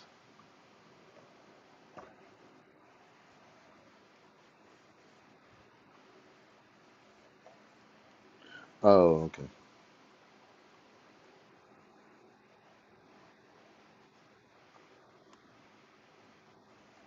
okay, very well.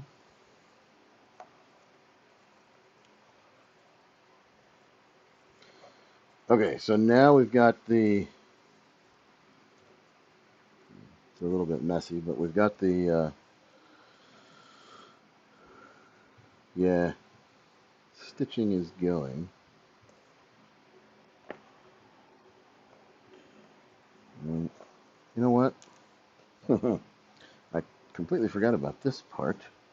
Would have made this a lot easier. When you said the clips, it reminds me, I've got that double-sided tape.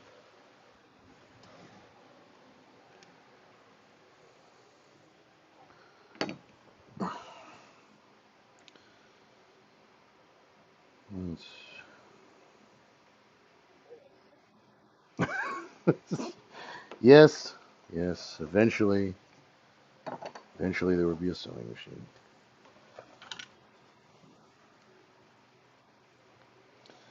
My wife was like looking at me sideways whenever I say I want to spend $3,000 on a sewing machine after spending $5,000 on other things for for this hobby.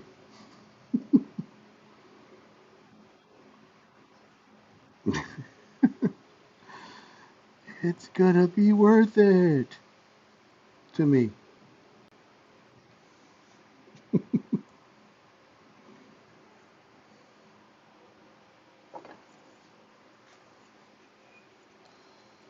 Mm,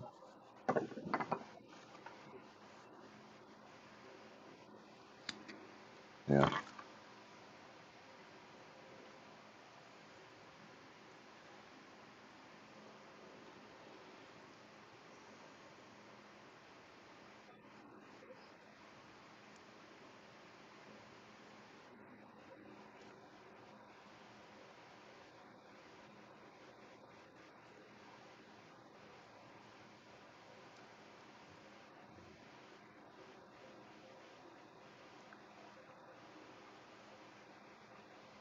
Hmm.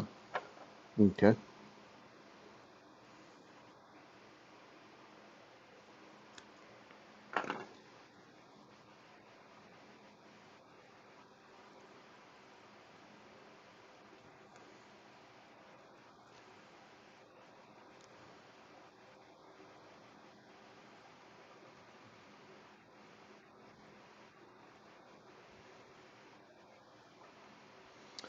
Yeah. I'll have to check it. We've got the Xfinity stuff out here. Yeah.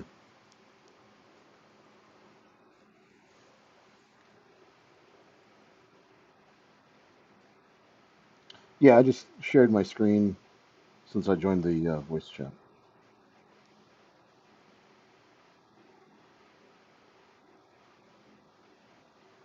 Hmm. Let me see. I don't know if I can fix that while I'm streaming, but let me see if I can.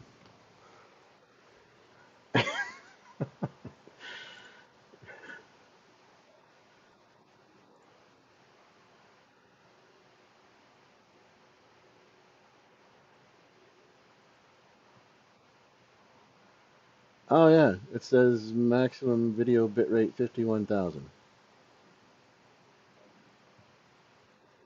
I don't know. I don't even know where to find it. Uh,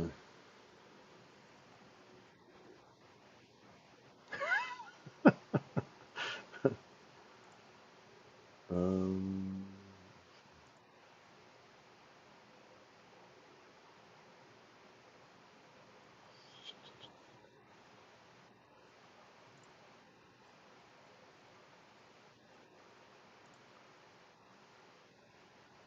oh,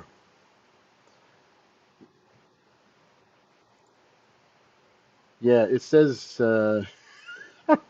Okay, let me see if I can.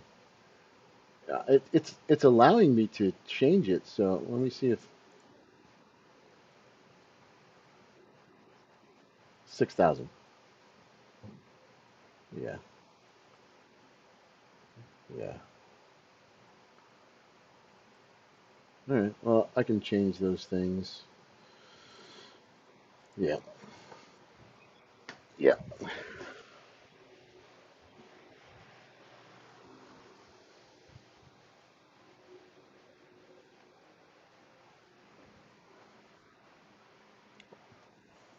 On the camera, you mean?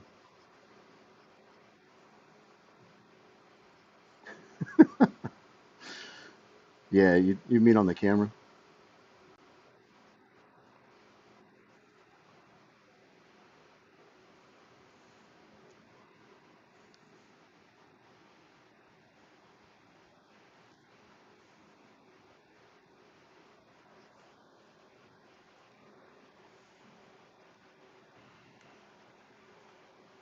Yeah.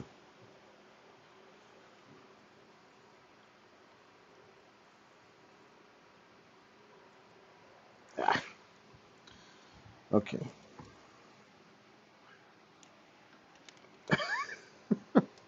I wish I had some energy drinks right now because I am. Oh, you know, I could take some of my pre-workout. That would be fun.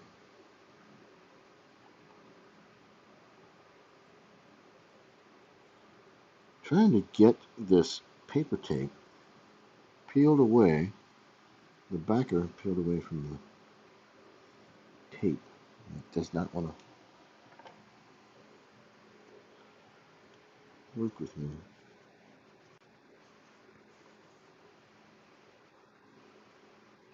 Mm-hmm. Yeah. Unfortunately, this the flesh side of this is real hairy.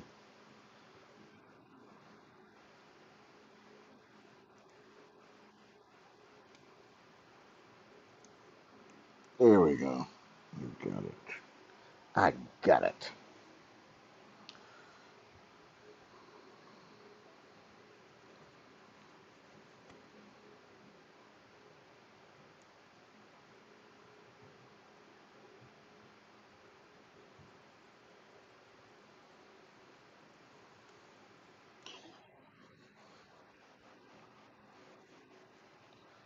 Very well.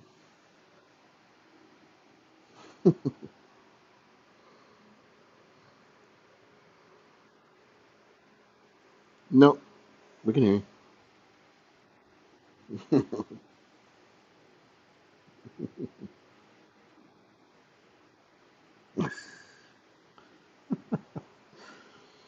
It's gonna be so much faster.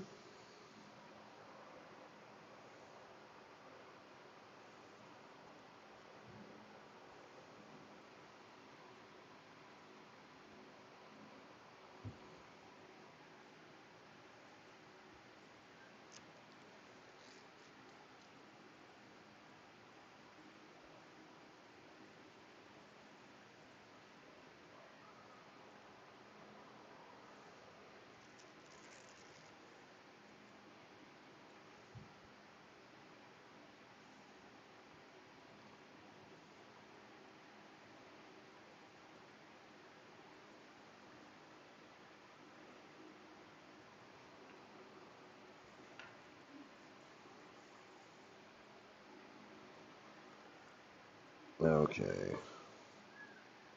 I'm not gonna do all those sections just yet. I'm gonna try doing it like this. Okay. So now that we've got a couple of these um, stitches in, I'm gonna try uh, to just start rolling through these things. The easiest thing to do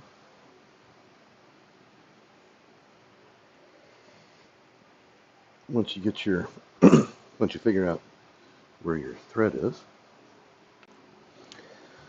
the easiest thing to do is to hold the leading thread taut with one hand and then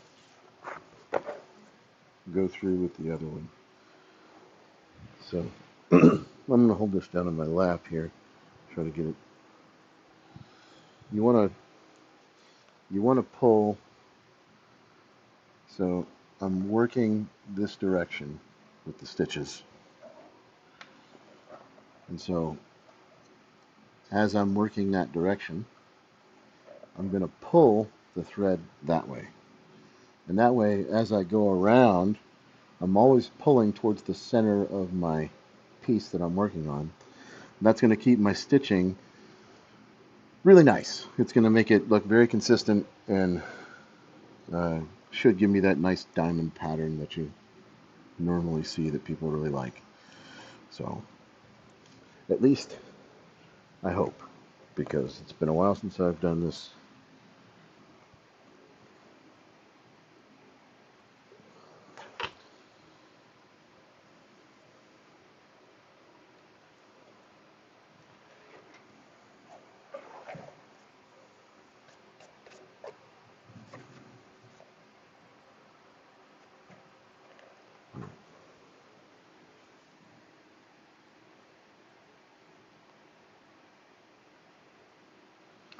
you have a stitching pony, this will go a lot faster too, because you can just put it in the stitching pony.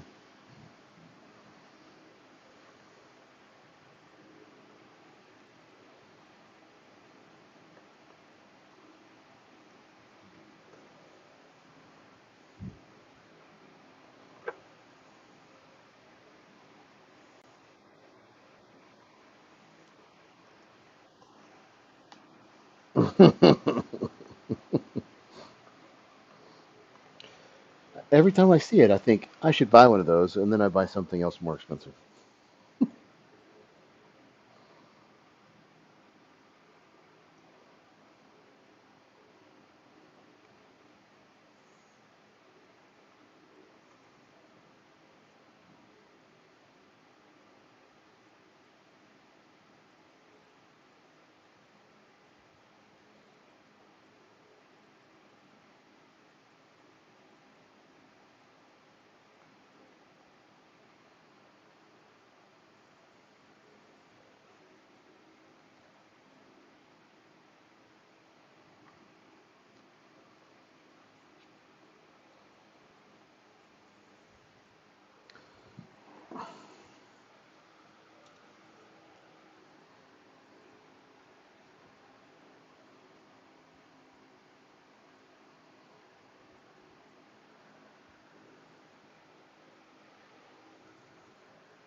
What did you say those gloves are? Are the Watson Zero Stealth? Is that what they're called?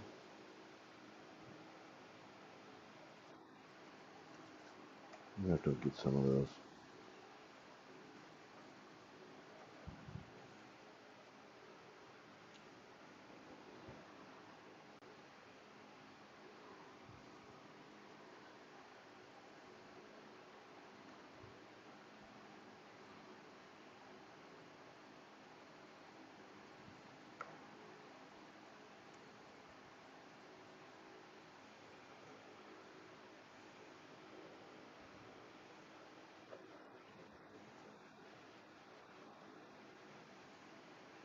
Okay. Yeah, I'm gonna have to get something. Yeah, I thought about making some gloves, and then I was like, well, I sucked at making shoes. What makes me think I can make gloves? It's like shoes for my hand.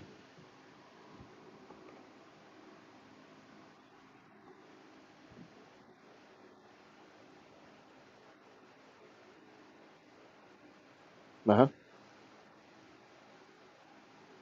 Nice.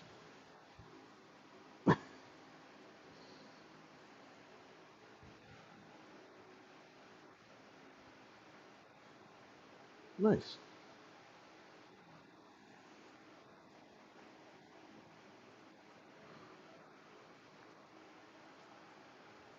Yeah,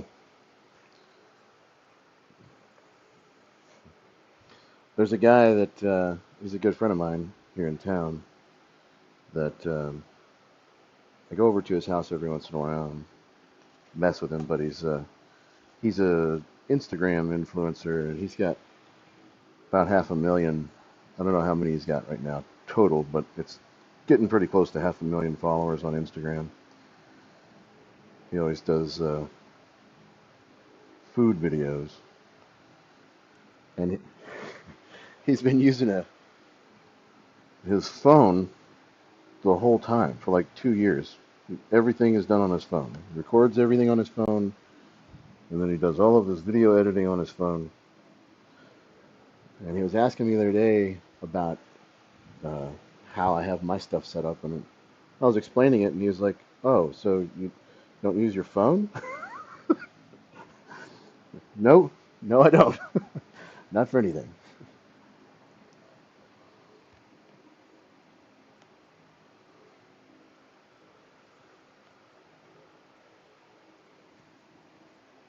He wanted to know my thoughts on this microphone that he was looking at buying, and it was a Shure MV7 with the XLR connector on it. And I was like, yeah, you don't want to buy that. You got to buy an XLR adapter, and then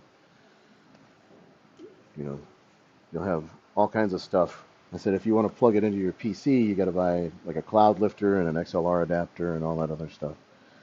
Just get the USB-C version. It's the same thing, and it sounds just as good without all that other extra equipment.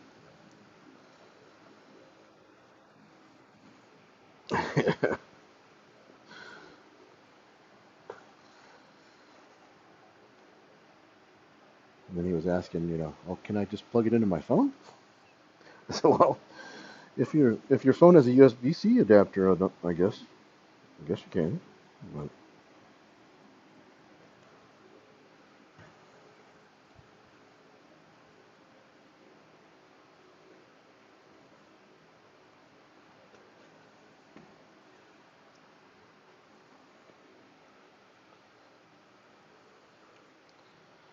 now, with any luck at all, this I think I'm going down the right path on this zipper as far as where the stitch line ought to be and all that. But I am kind of nervous that I'm going to get this whole thing put together, and then the zipper's not going to close because I didn't give enough room on the stitch line. But it looks like I'm going pretty much the same. I don't know if you can see this on the stream, but these are old threads here, and so I'm kind of on the same line as the old thread, but I don't know. Yeah, it's it's not very thick. It's going to be. Let me get the holy crap out of the way. Here it is, right here. So.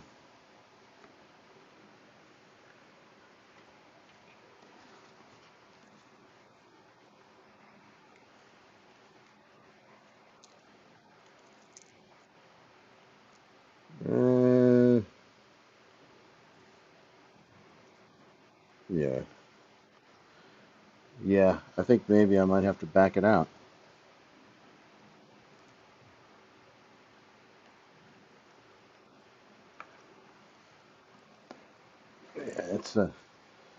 Yeah, it's gonna be like if I push that. Yeah,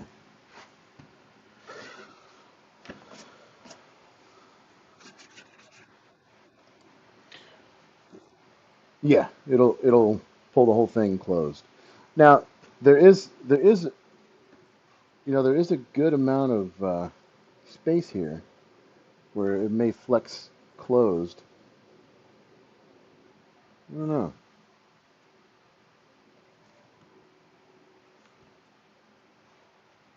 It might be a bit of a challenge on the end. I don't know. Probably. The odds that I got it right the very first time, not good. Not good at all.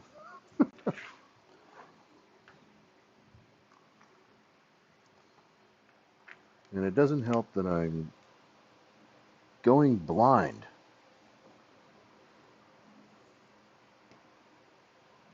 Well, at least getting really blurry vision.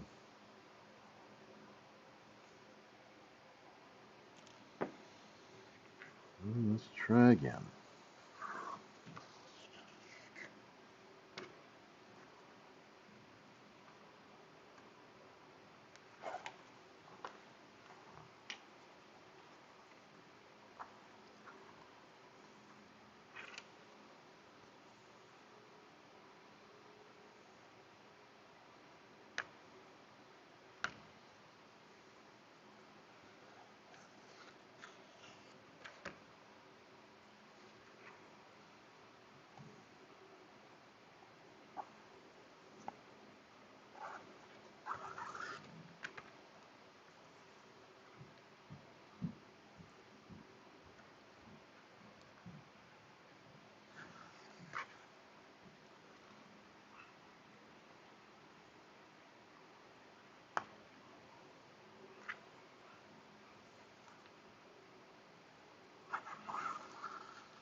Does help to have that fan blowing on me though. That's, I don't know why, but whenever I'm doing this stitching, I always get really hot.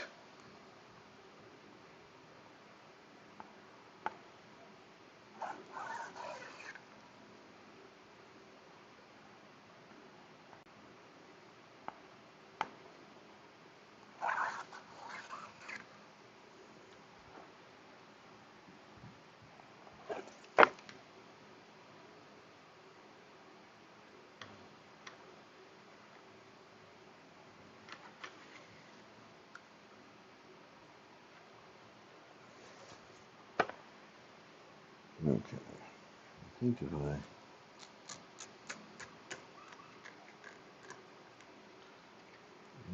reset this.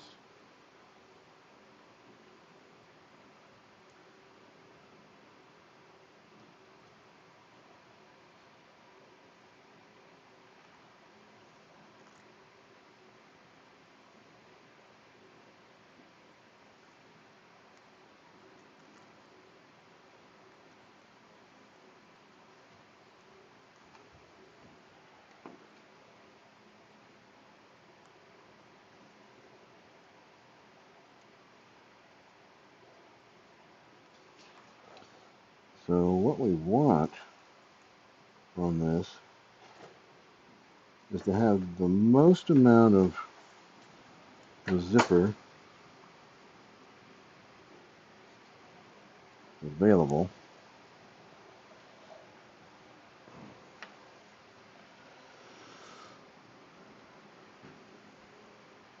And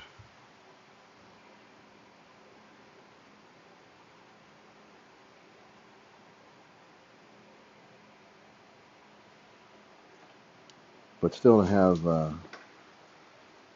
enough of the fabric to hold the thread in place so it doesn't just pull out.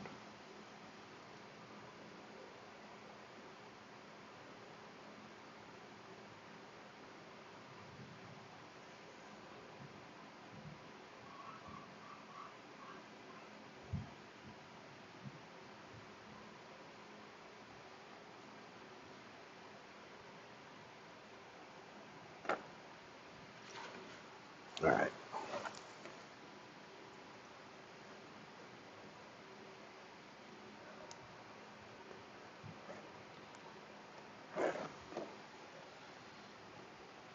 I think that might be. I think that might be enough right there.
Okay.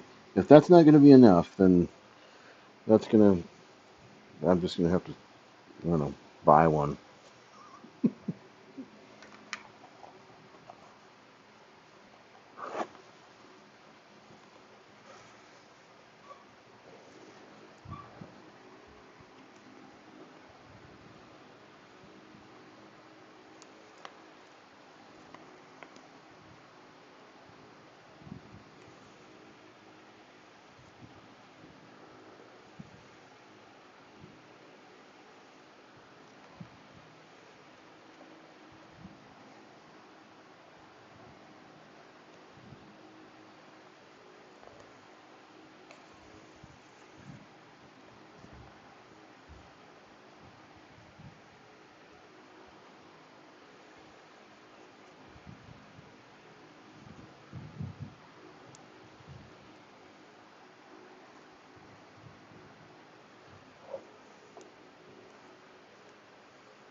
So we're just going to work along. That paper tape should help to hold this in place as we go. And I got a pretty good chunk of that zipper sticking up now, so at least if if it doesn't work with this much of the zipper sticking up, then I mean there's nothing I can do about it other than maybe just take the zipper out and say, here you go, no zipper.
Mm-hmm.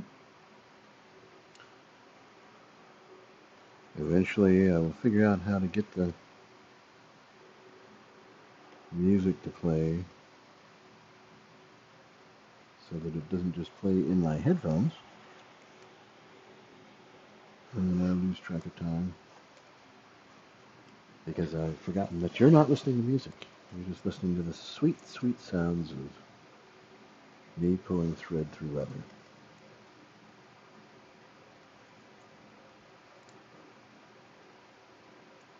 Or grunting or something.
There's a lot of, as you do this, as you get more used to doing it or get better at doing it, maybe, you tend to get a little bit faster. But you still have to poke around and try to feel where exactly that stitch hole is. Sometimes you just gotta look. And even then, you can't get it.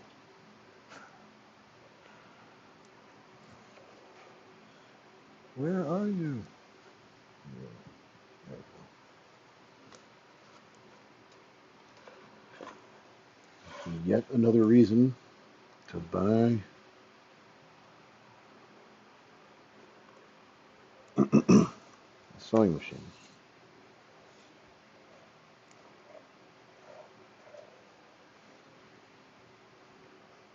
But being able to do this is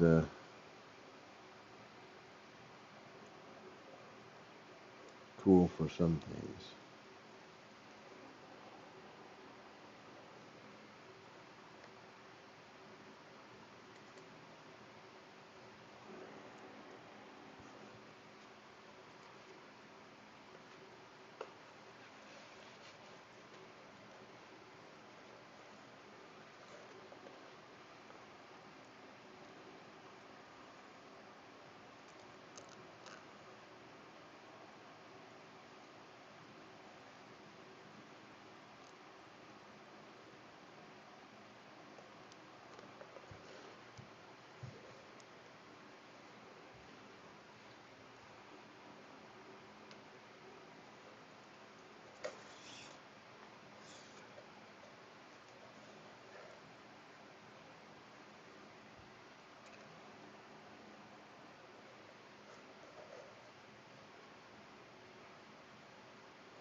Do we have anybody watching the stream? I've got the thing pulled up on my phone, but it looks like there's only one person watching the YouTube stream right now. But I don't know. I don't know if it just hasn't updated or.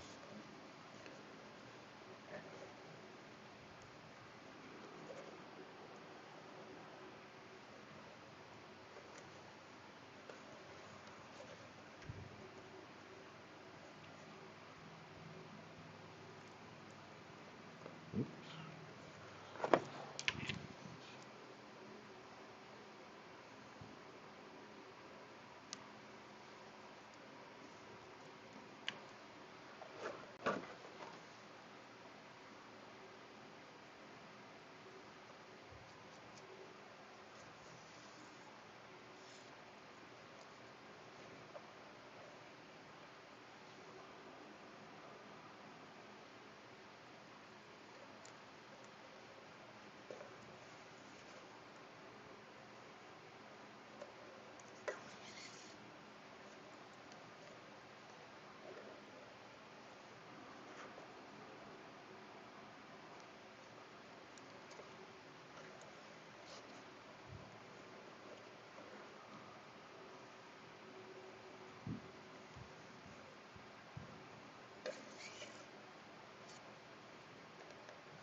Mm-hmm.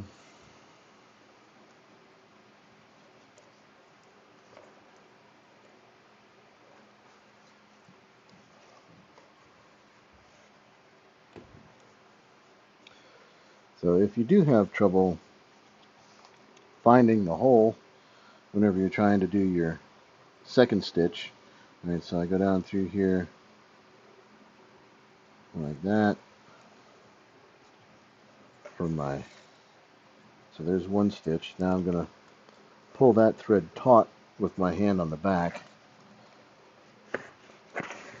like that, right?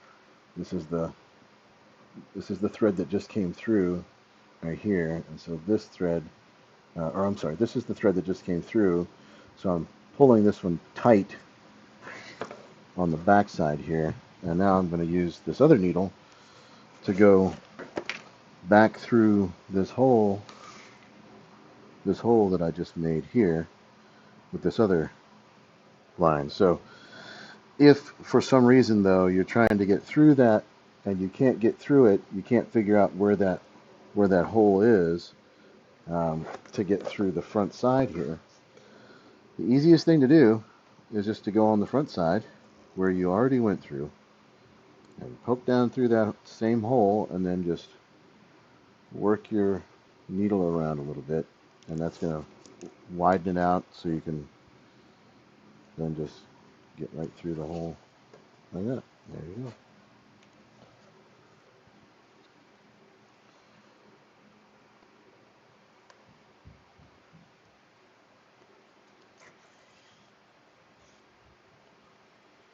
Sometimes I'll spend minutes on minutes just trying to find the stupid hole there instead of just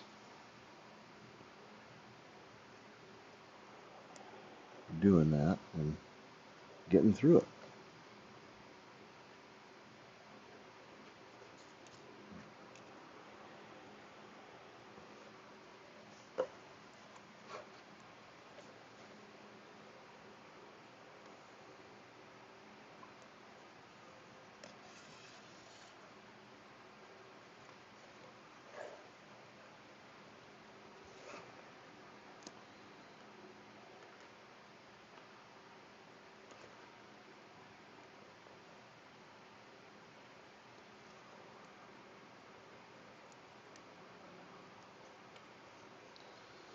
It can be especially tricky whenever you're trying to sew through a piece of fabric that doesn't necessarily want to hold the uh, same way as a piece of leather, as I am finding out right now.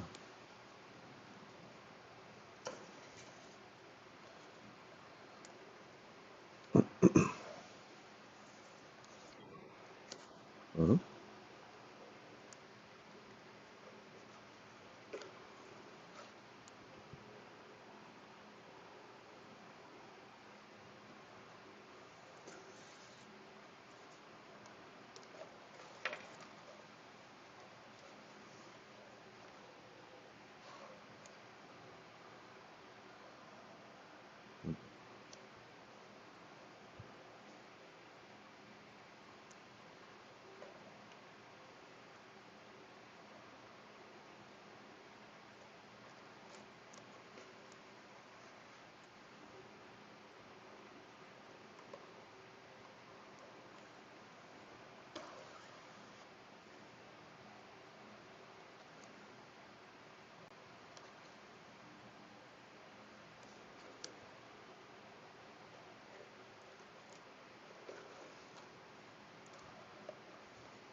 Hey Magnus, did you look into that bot thing yet?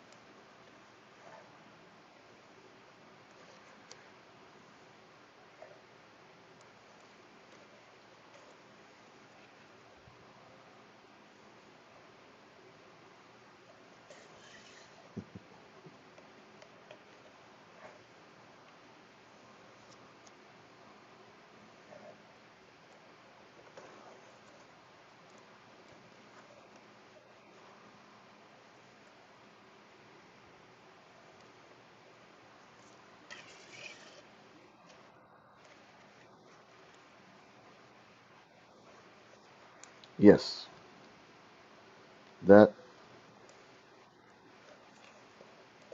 Okay. Is it like a exclamation RR? Is that the command to use it, or to not to use it, but to set the parameters for it? I guess is the like you should be able to create.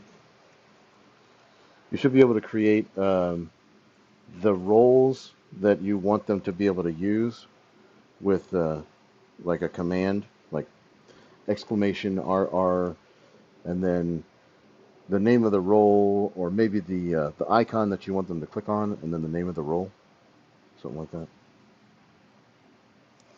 Does that make sense?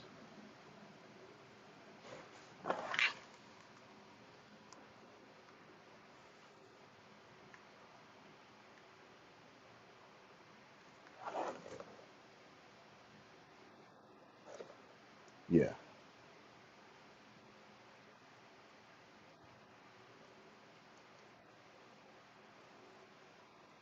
Mhm.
see if that's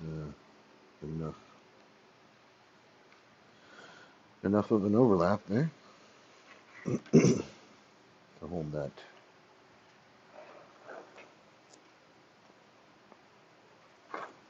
in place.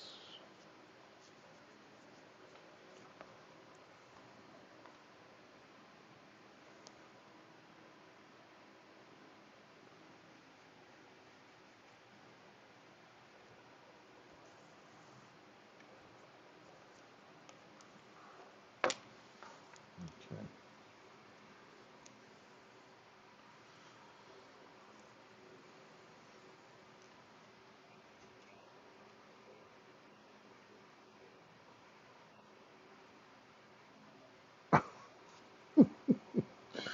Ah.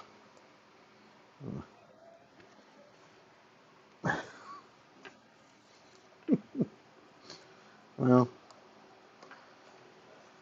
yeah, man, sucks getting older.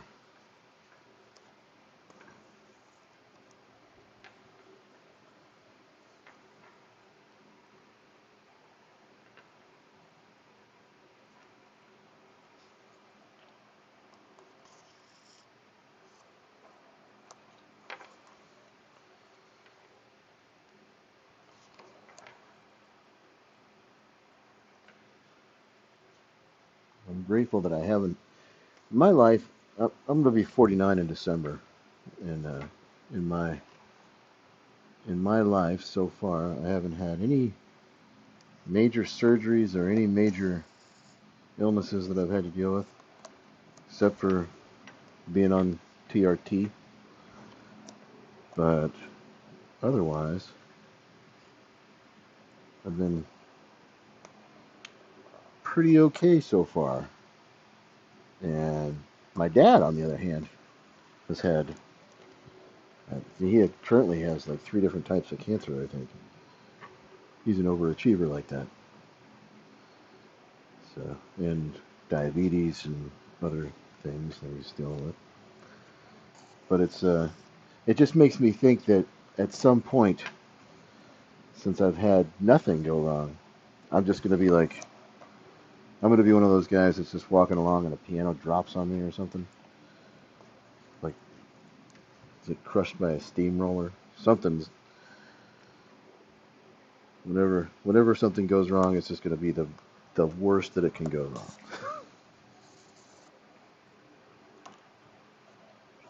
Yeah, that's right. At that potential energy.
Well, that gusset has had plenty of time to dry out, I think.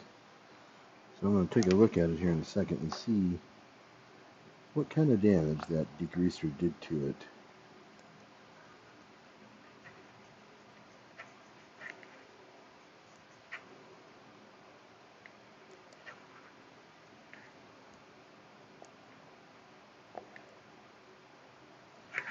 Hmm.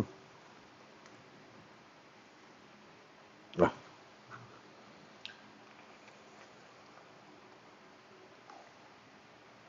You know, if you use the pointy end of the needle, it's way more effective.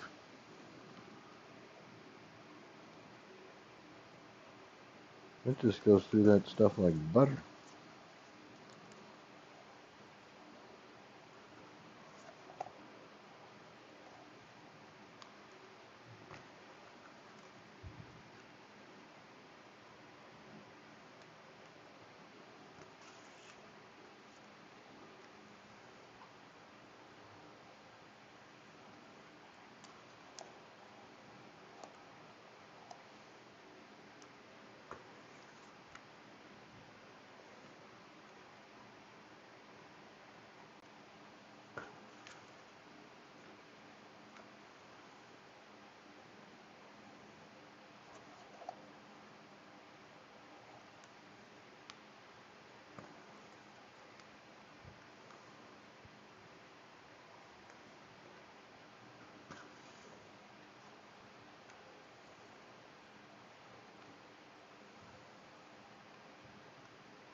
Well, I was going to get up and go look at that gusset, but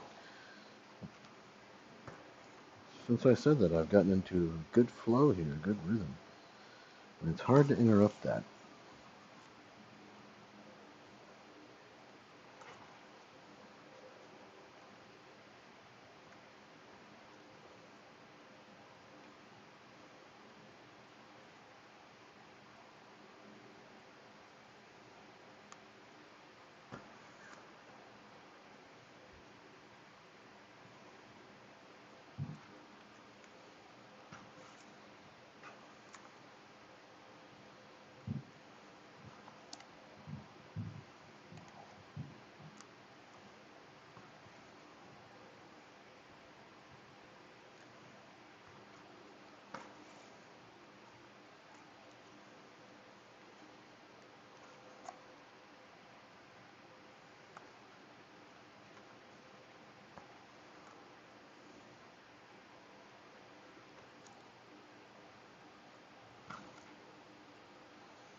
Let's take a look at this gusset.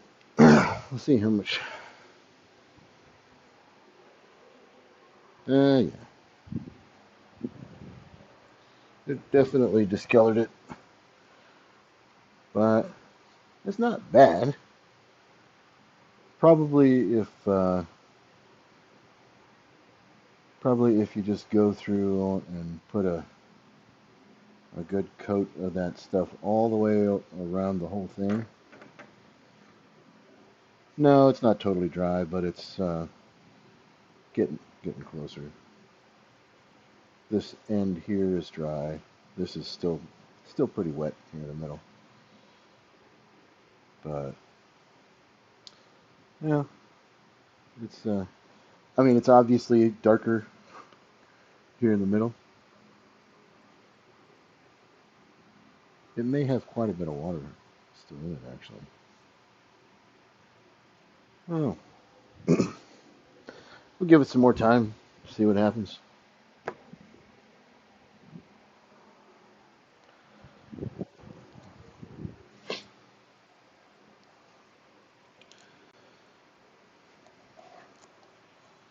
I could go ahead and start tooling it, but then that would kind of defeat the purpose of seeing what the degreaser did to it.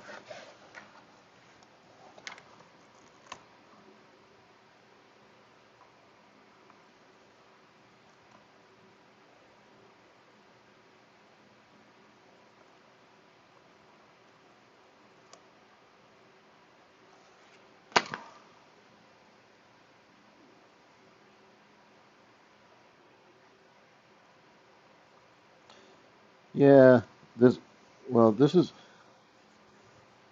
yeah. He said that I mean this is the zipper from his old Bible cover, and this is the one he said he wanted. I was like, well, yeah, it's originally he wanted to know if I could just fix the old Bible cover, and I was like, no, it's not even made out of leather. It's just like some kind of uh, like a laminate, like a plastic uh, laminated cover, you know. But so I just pulled the old zipper off of it to see. Yeah.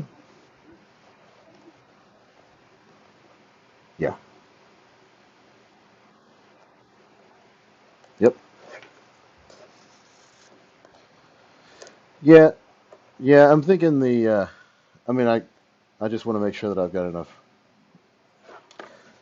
enough, space from the stitching to make the zipper be able to close. But even with the amount of space that I'm using here, um, I think it's going to be fine. Just because this is pliable enough. This leather is pliable enough that it should kind of wrap around a little bit. So hopefully, that's what my brain says anyway. But my brain might be full of chocolate.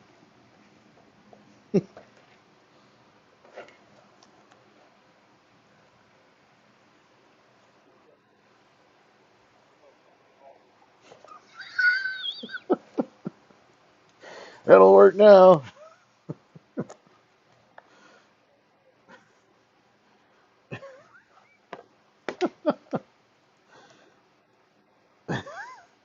Are there any chapters that you don't particularly care about? I never want to read that one again.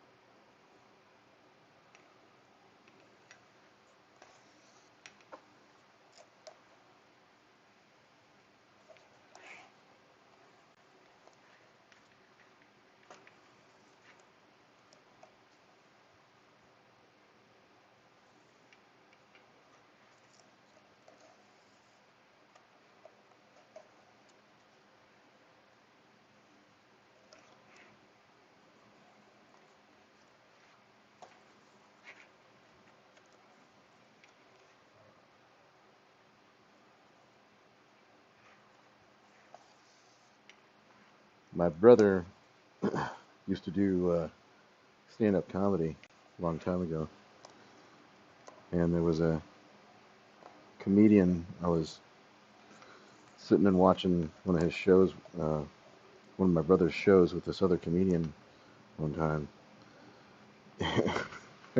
We're sitting there, and the guy, he was kind of a he was kind of a heavy guy, and he made the joke just sitting there on the side of the stage. He said, "Man, I've just been sitting here listening to myself breathe, and I realize that I'm about one KFC bucket of chicken away from snoring while I'm awake."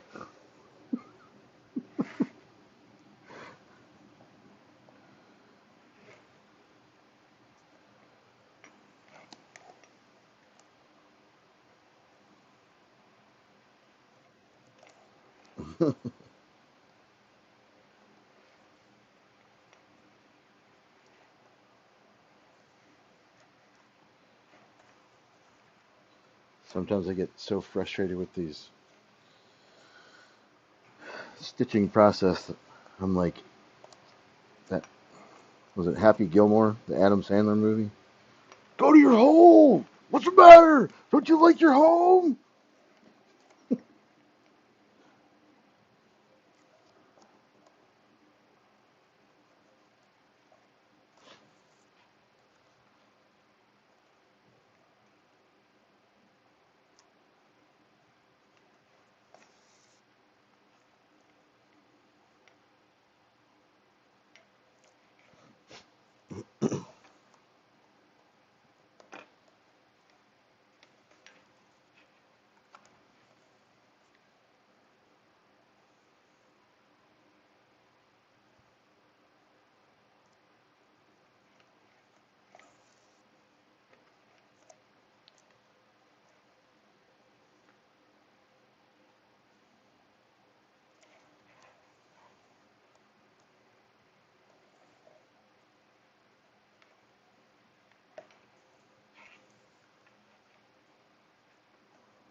Oh, I'm going to be doing some leather crafting events this year at Gen Con.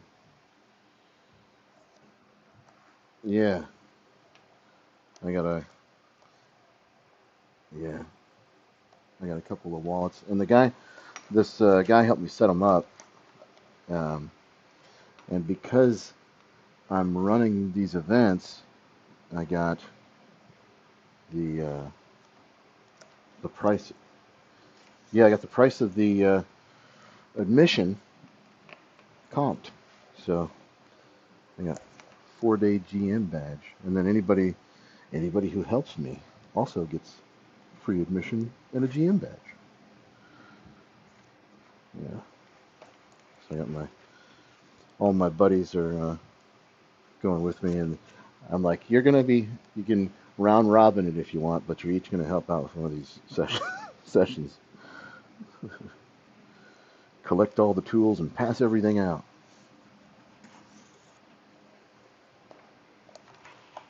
We're going to be making some minimalist wallets. I got some. I don't know if I'm going to use the shell cordovan, but we're charging $68 a person for the class. So there's some shell cordovan and some Herman oak veg tan for the pockets, and then I got the. I was going to do some of these drawstring pouches from your stuff, but the events haven't been approved yet. Those events, so.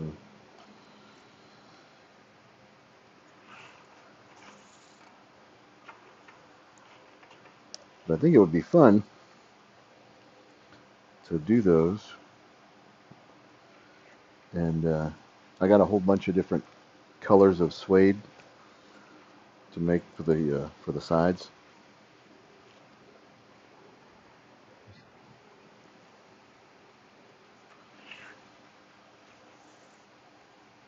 I just hope they approve the event soon because I don't want to have to punch all these damn holes myself. If I can just put them on the laser and let it go to town, that's fine too, and I can just teach people to sew, and that'll be a fine class. But if I gotta take poundo boards and drive punches and mallets and all this other stuff, it's gonna be a pain.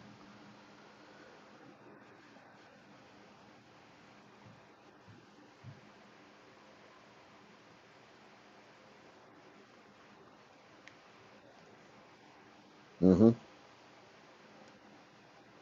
Yep.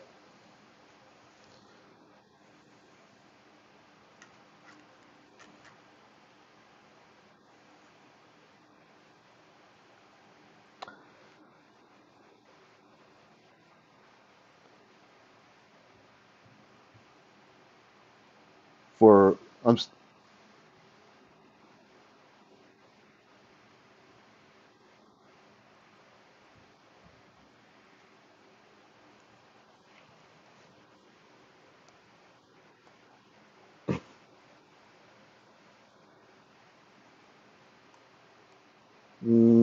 are you talking about the laser or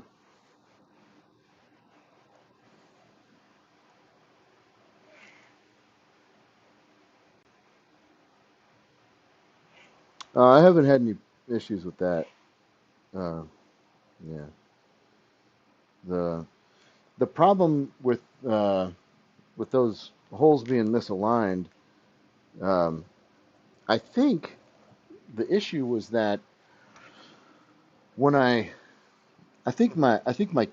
camera inside the WeCreate is not calibrated correctly because I've tried before. In fact, on this Bible cover, initially, whenever I did this pattern here on the front, um, I just did the outline, and then I realized that with just half an hour's worth of work trying to figure out how to do it, that I could get it to fill in the pattern and engrave the whole pattern instead of just having an outline. And so when I put it back in there to do the engraving, uh, it was just slightly off. It's like I can see it.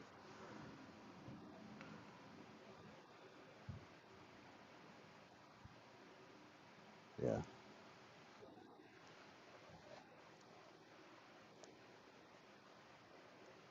Hmm.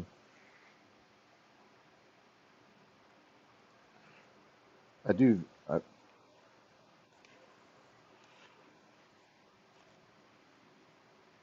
Oh yeah, yeah. I was. That's why I was like, well, if it doesn't come out the way that I want with the dye or with the Resolene or with the stitching, I don't care because I've got a lot of leather over there. Just cut another piece out, throw it in there, and have it done exactly the way that I want it done.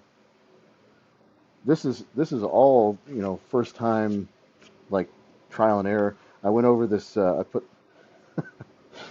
put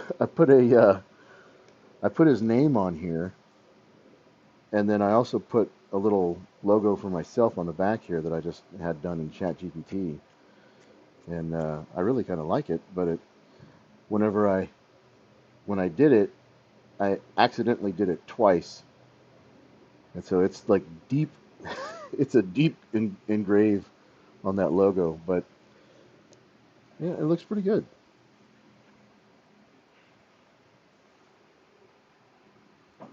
I'm not I'm not upset about the way that it came out. So,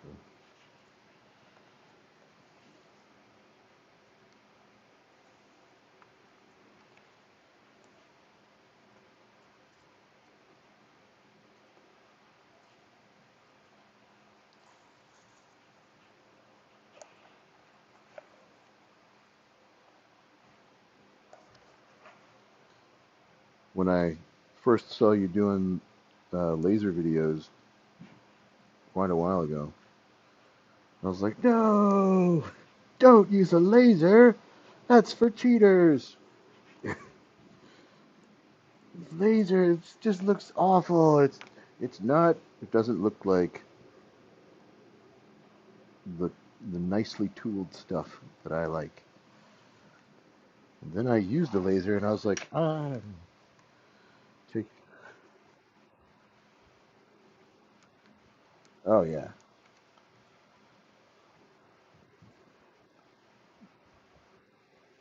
Hmm.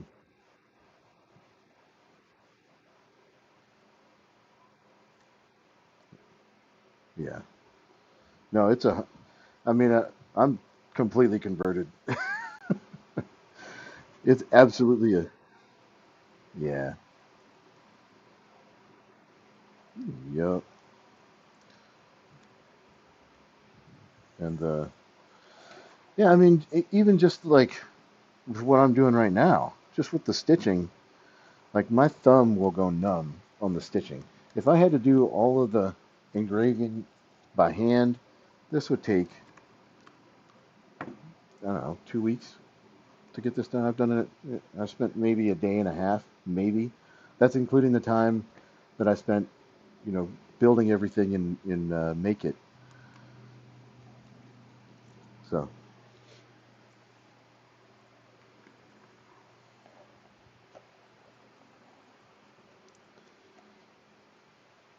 it's what we in the military. It's what you would call a force multiplier.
Almost.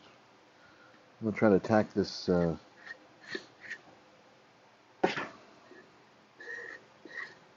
tail down. I think I've got enough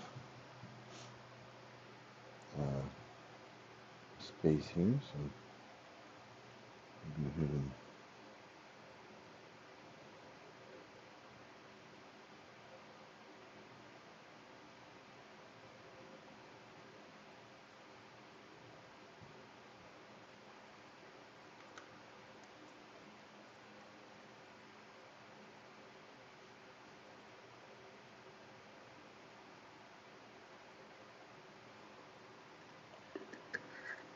secure it in place.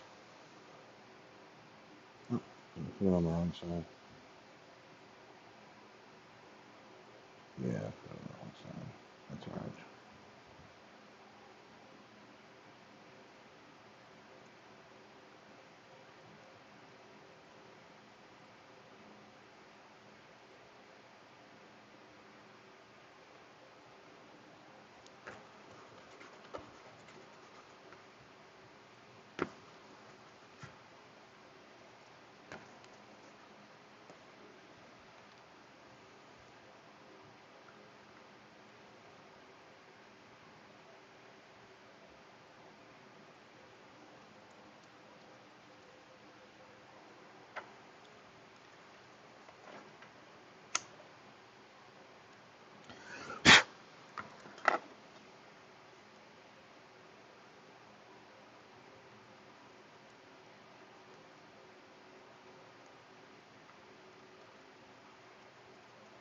Oh, there we go.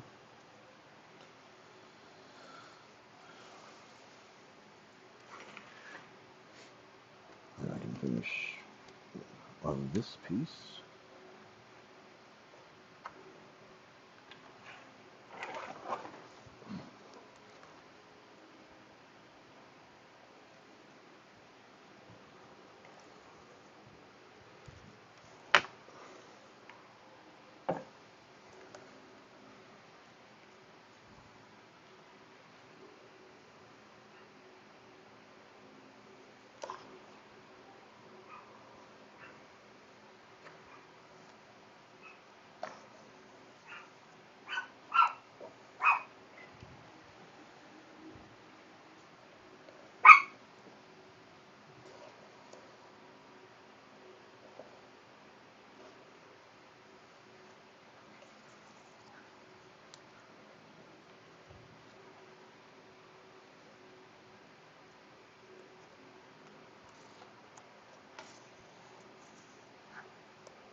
Haven't seen angles in a while or cosmic.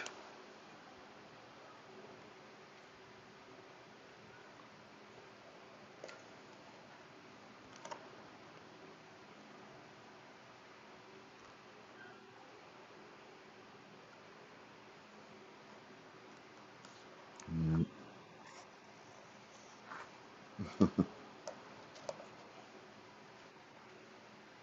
yeah. That the Elven Bracers contest sounds pretty good.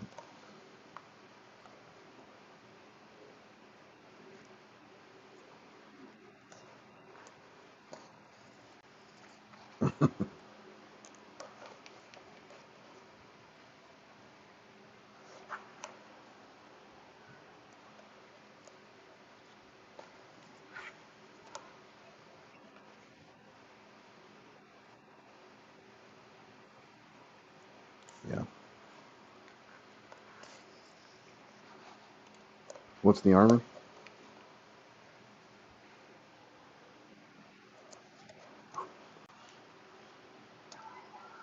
Oh,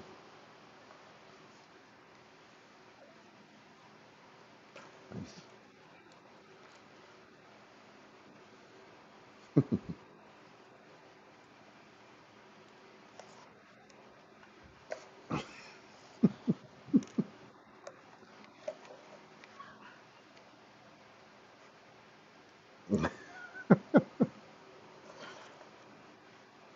Yeah.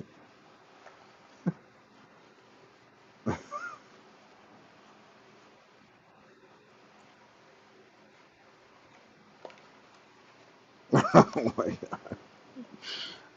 Yeah.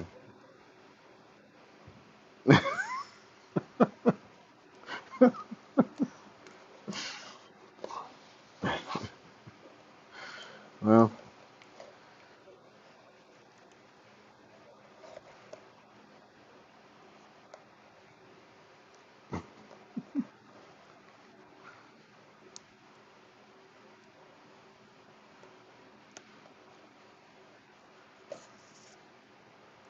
mm,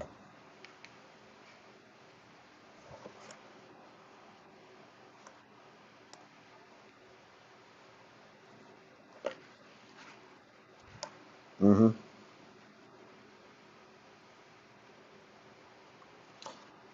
yeah. Like, here's the pattern, but if you want to buy the thing, because you're not a leather worker, yeah, like an affiliate link for crafters.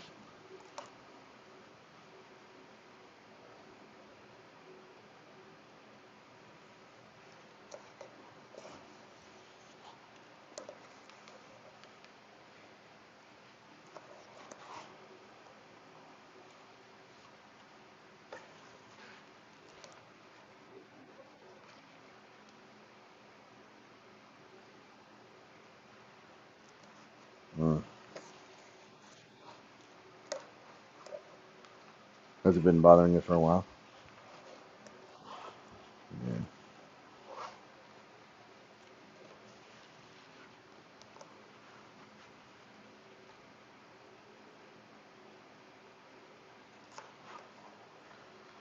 Probably combat sports doesn't help it.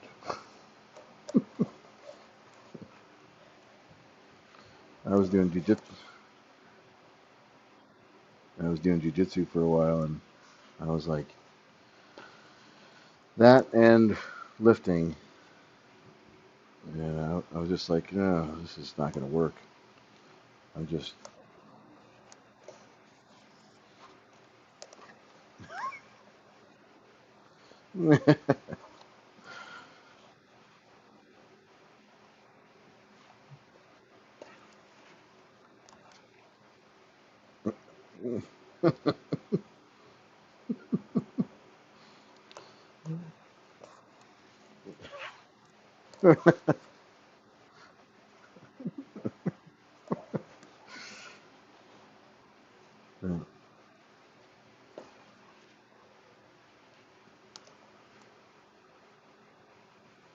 no.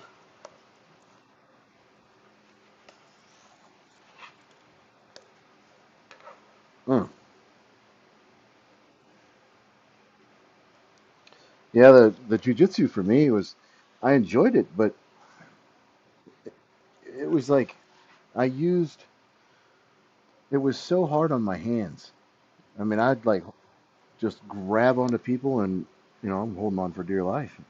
And I was like, ah. And then I sit down and try to do this, and I'm like, I can't even hold the needle. I can't even cut anything for like 3 days. Yeah,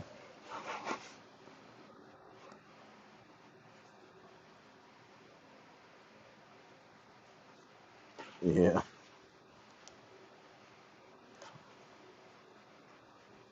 Hmm. Yeah,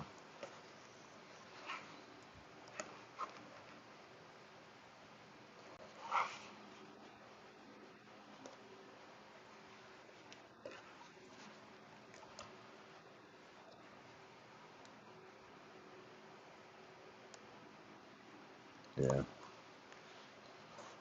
The guy who runs the guy who runs the jujitsu place down here, um, I went to school with, like grade school with him, and, and I'm in Kentucky,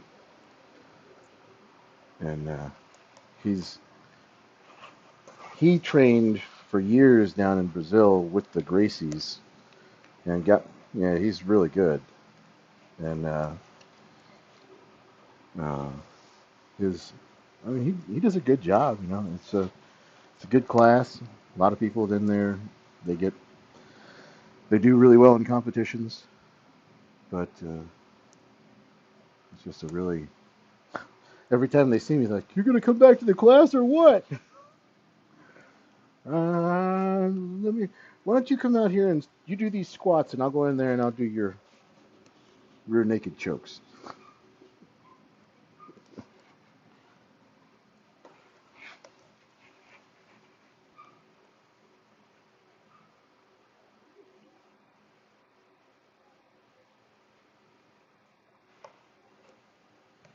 Not here. It's like one class. Yeah, it's just one class on Sundays, I think, that they do the no-gi. All the other classes, there's like, I think there's like an evening class Monday, Wednesday, Friday, and then a morning class Tuesday, Thursday, Saturday, and then there's a Sunday morning class, and then there's a no-gi class.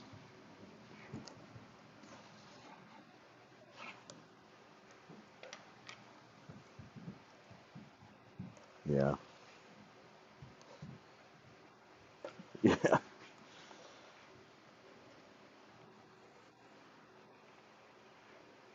yeah.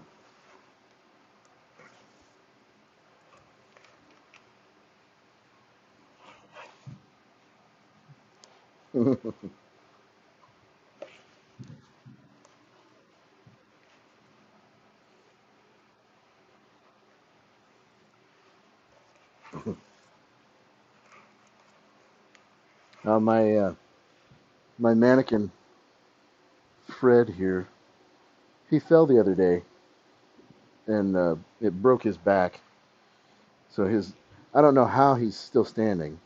Like there's this little piece here that that is supposed to hold the torso to the legs is missing. So he's just standing there like with hopes and prayers. But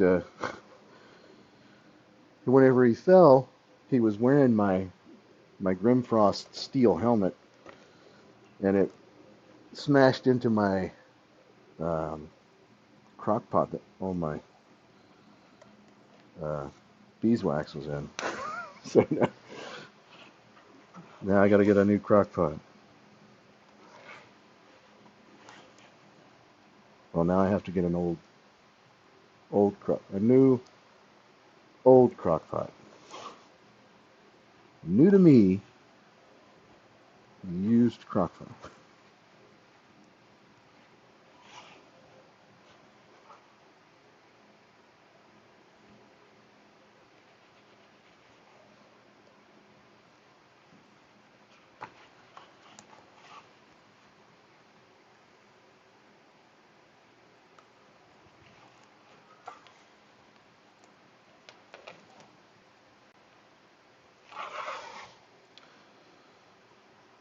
All right. Now that should just about do it for that half.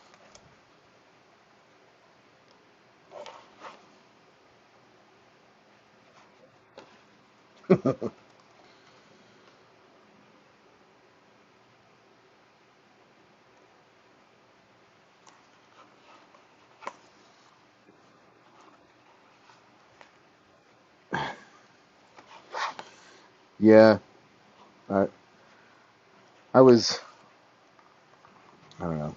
I was kind of on the fence about. I mean, I really wanted to get one, but I was also like, gosh, I just bought the clicker press and I bought the Recreate and got some other stuff, and it just becomes like, oh, and when we moved, I had the movers were packing everything up, and when they packed up my leather, instead of just asking me, how should we pack this? They took a bunch of it and just rolled it up and then folded it in half and stuffed it in a box. And so now there's like 5 or 6 sides of leather that are just like wrinkled in the middle.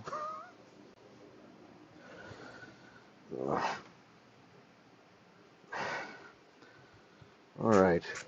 Well,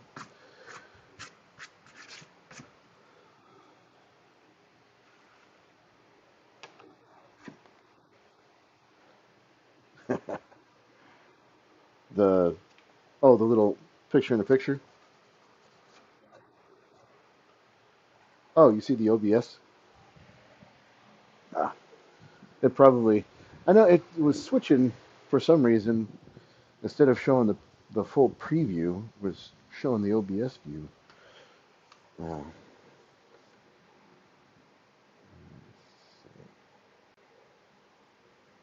did that fix it?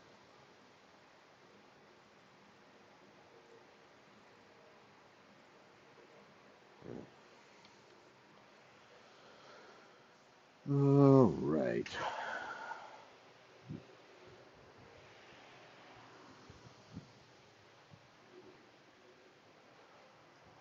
I think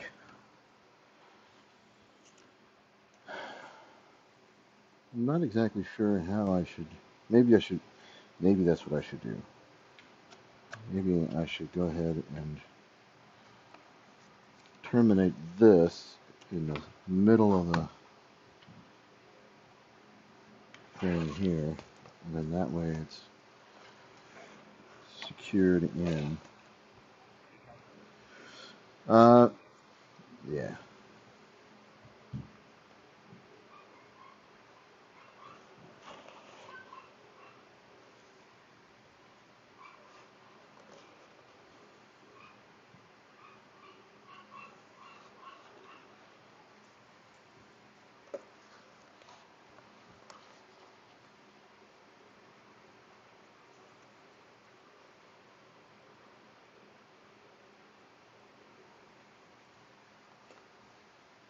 Yeah, I think if I terminate that one there, this would be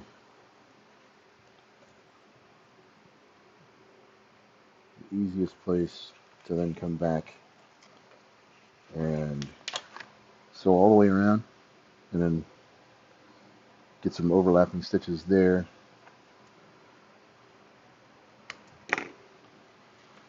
instead of trying to sew from the back to the front, so to speak.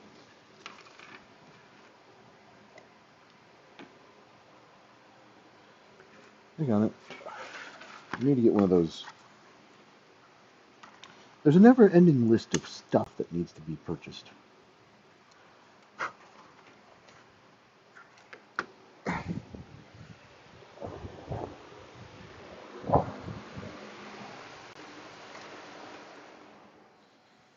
As much as I like the fan, it creates just enough wind and it blows the lighter out. Yeah, I need to get one of those torches.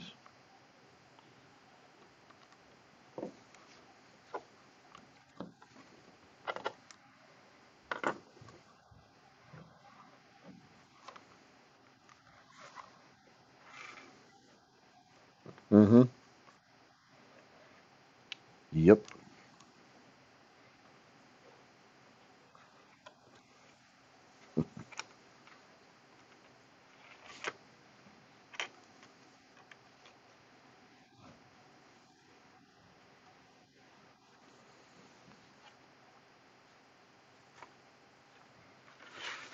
Nice. That's the only thing that sucks about like learning as you go is that now this one half of the book is going to look way better than the other half of the book.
Hmm.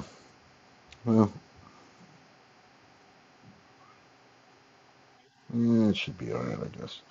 I'm just trying to think. I still had quite a bit of thread left uh, when I finished, but this time I'm just using, basically just one circumnavigation and a little bit. So I'll probably run out of thread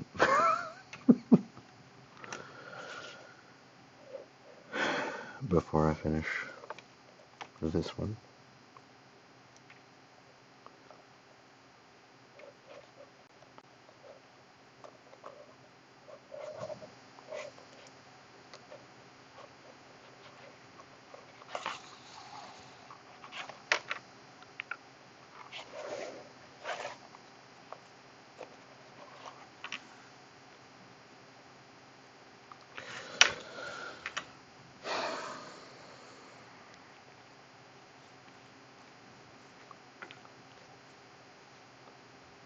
Yeah, I'm not even gonna have enough.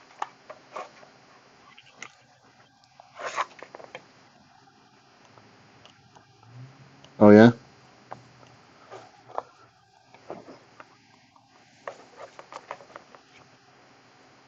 What does that entail?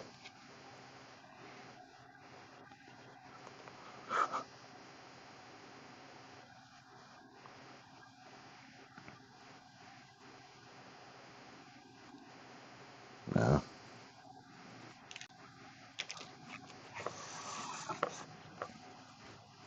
Mm. Mm-hmm.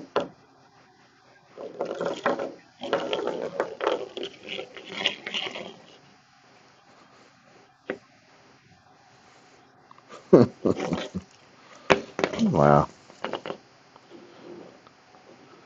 Well, congratulations.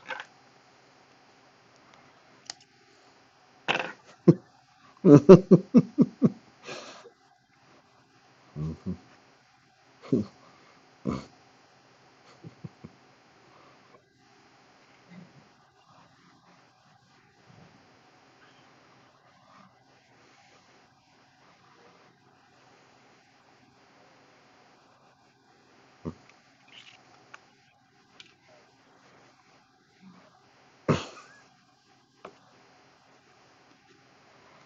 Oh man.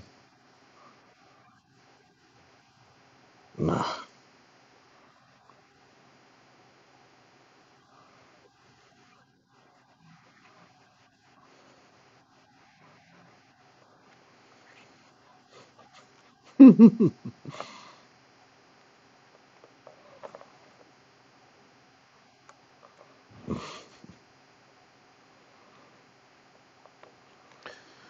Yeah.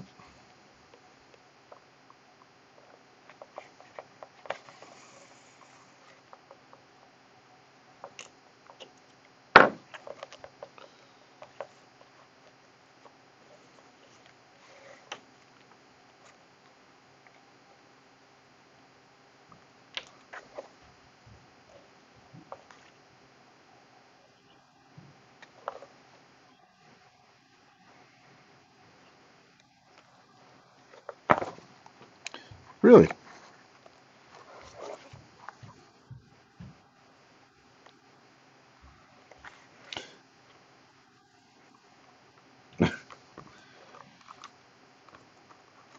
It's one of those. I used to have the same thing um, when I was in my late teens, early 20s, and I joined the military. Uh, I was a I was an intelligence analyst, and one of the things that you had to do was stand up in front of people that decided your future and talk about things that they already knew way more than you knew about. So it was pretty nerve-wracking, but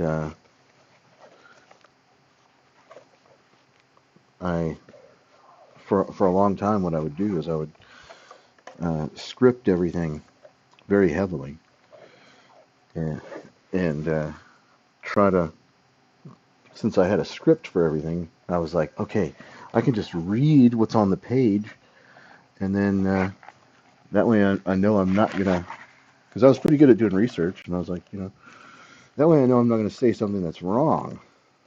And then one day my lieutenant took my script away from me, and he said, no, just talk, you're fine.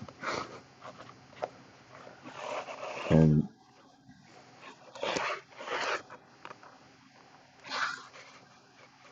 mhm.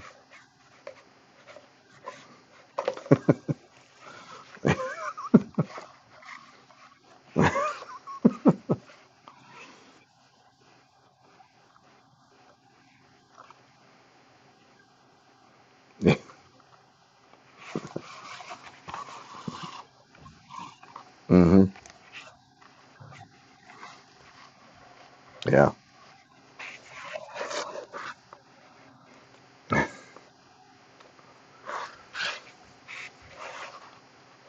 Well, what I learned after years of doing it was um, you pretty much you just have to do it and get used to it. There's a Zig Ziglar talks about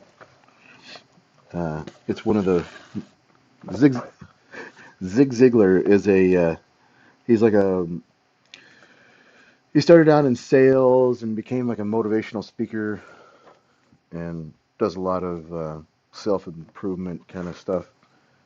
Just he's an old guy. He's been around for a long time, um, but a lot of like salespeople follow him and listen to what he's talking about and stuff. But he said it was one of the most common fears that people have is the fear of public speaking. And he said the funny thing is, in the history of humanity, the number of people who have died after giving a speech is like 3 out of 150 billion. So he said the odds are pretty good that you're going to be able to sit down under your own power after you have given a speech. So you just have, it's just repetition, really. Continue to expose yourself to things that make you uncomfortable, and then you become better at those things.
definitely have less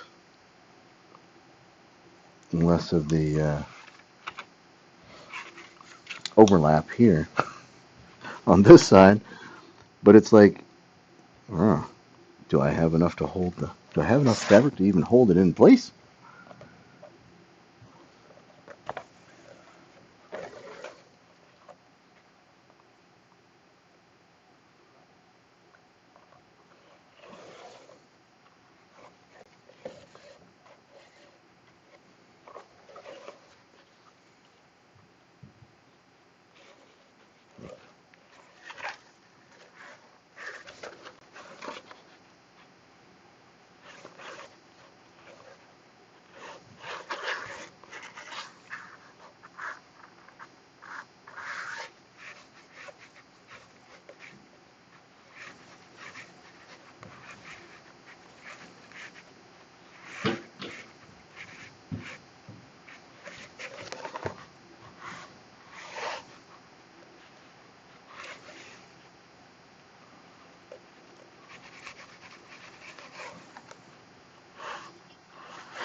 Mm.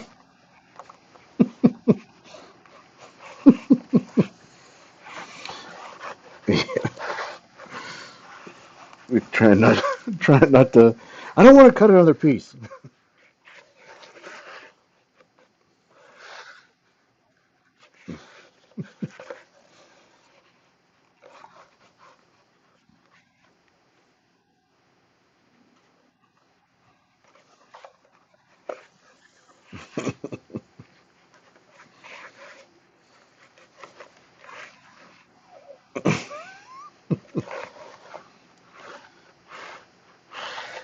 If only you had a sewing machine.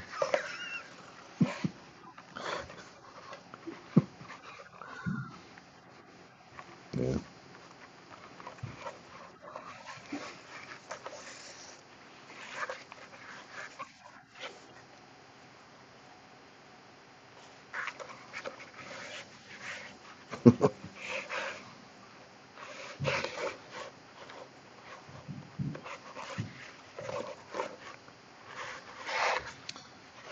I bought the warrior pattern and the berserker pattern from Prince, and I was like, I'm gonna try to use these. I'm gonna try to like kit bash them to create my Viking Batman. And I thought, well, I think the costume contest at Gen Con this year is based on a Marvel character. So I'm like, dang on it, Batman's not gonna work. Uh, might have to rethink this. I don't know. Thought about doing Thor. Probably do Thor. Yeah.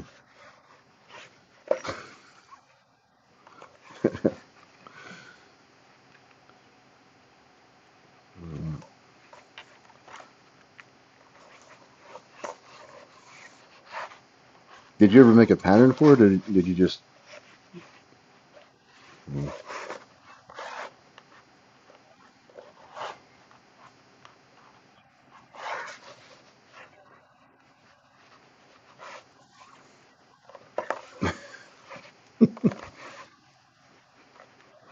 yeah. Yeah, I was thinking about that. Um, that's my favorite one.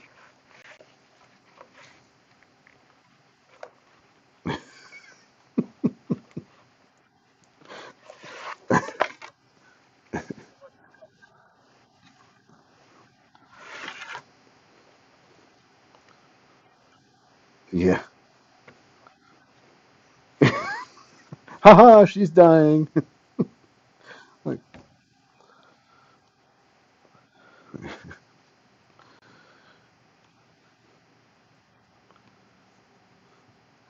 it's death, but have fun with it.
Hmm.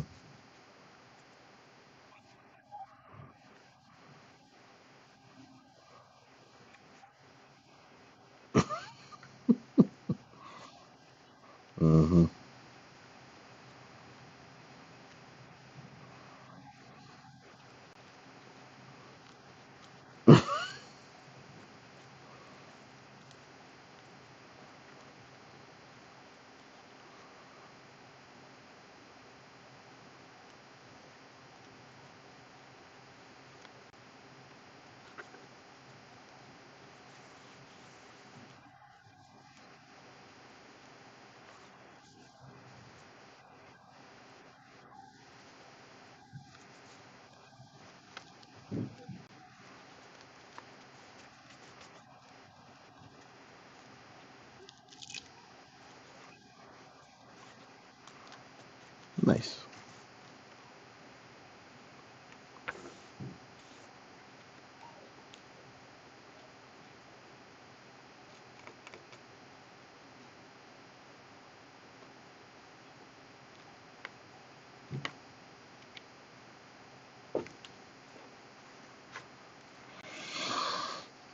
Okay.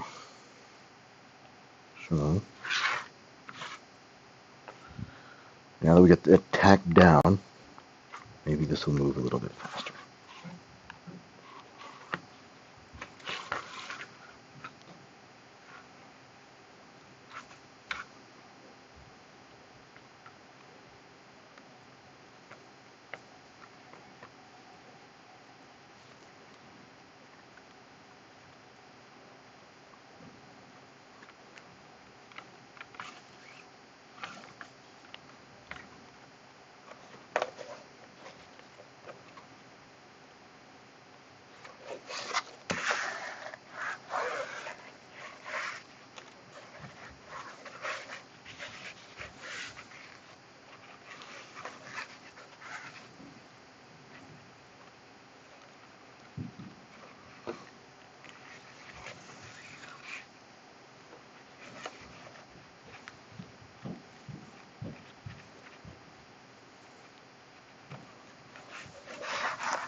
I hate whenever I get inception levels of distracted.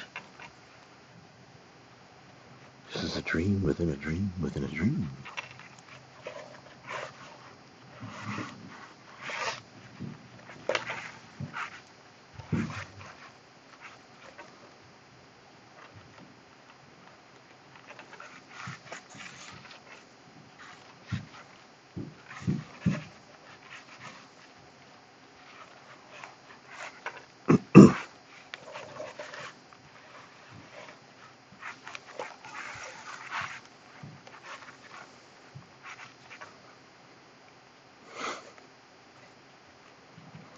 I had a guy reach out to me the other day about buying a program from him, like a sales program. And I was like, I was thinking about it, and it sounded like a decent program, but um, he sent me a video, and he said, "Hey, I want you to watch this video, and then tell me if you see anything weird in the video. Like if anything not anything weird, but tell me if anything stands out to you in the video." And I was like, "All right, but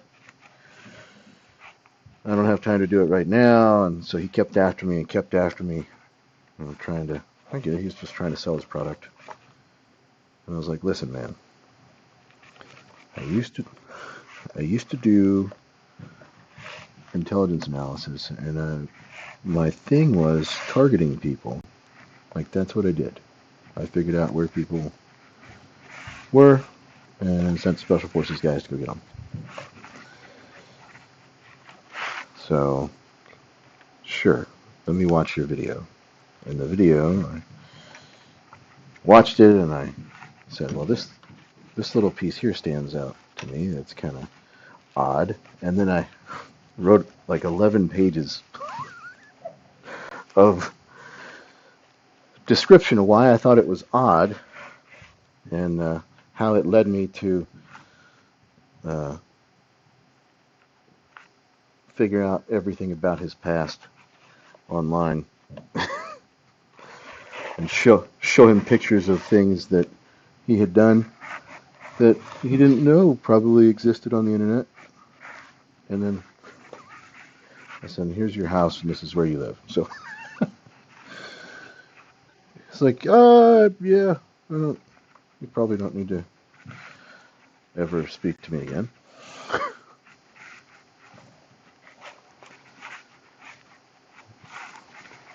If I tell you not to bother me, don't bother me.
I'm going to finish this one section here, and then I'm going to probably close this stream down to get some food. I'm getting pretty hungry.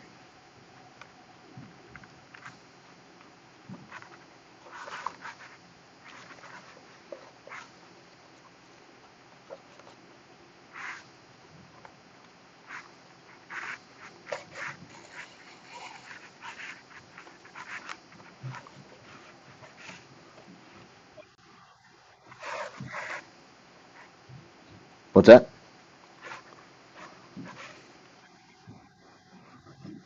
Yeah.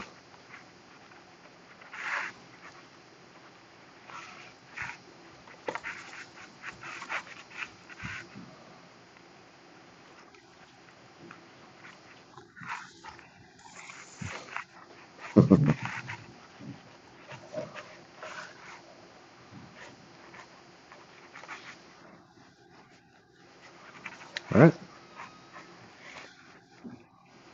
All right. Sounds good. Thanks for hanging out, man. Yep.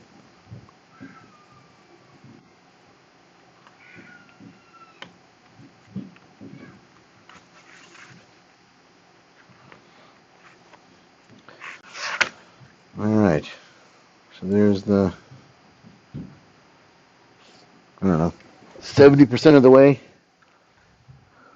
Let's see. One, two, three, four. 4 out of 6. So what is that? 65% of the way or something.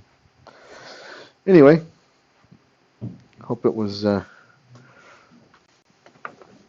enjoyable and everyone got something out of it that stopped by. I appreciate all the people popping in, saying hi, and we'll talk to you again later.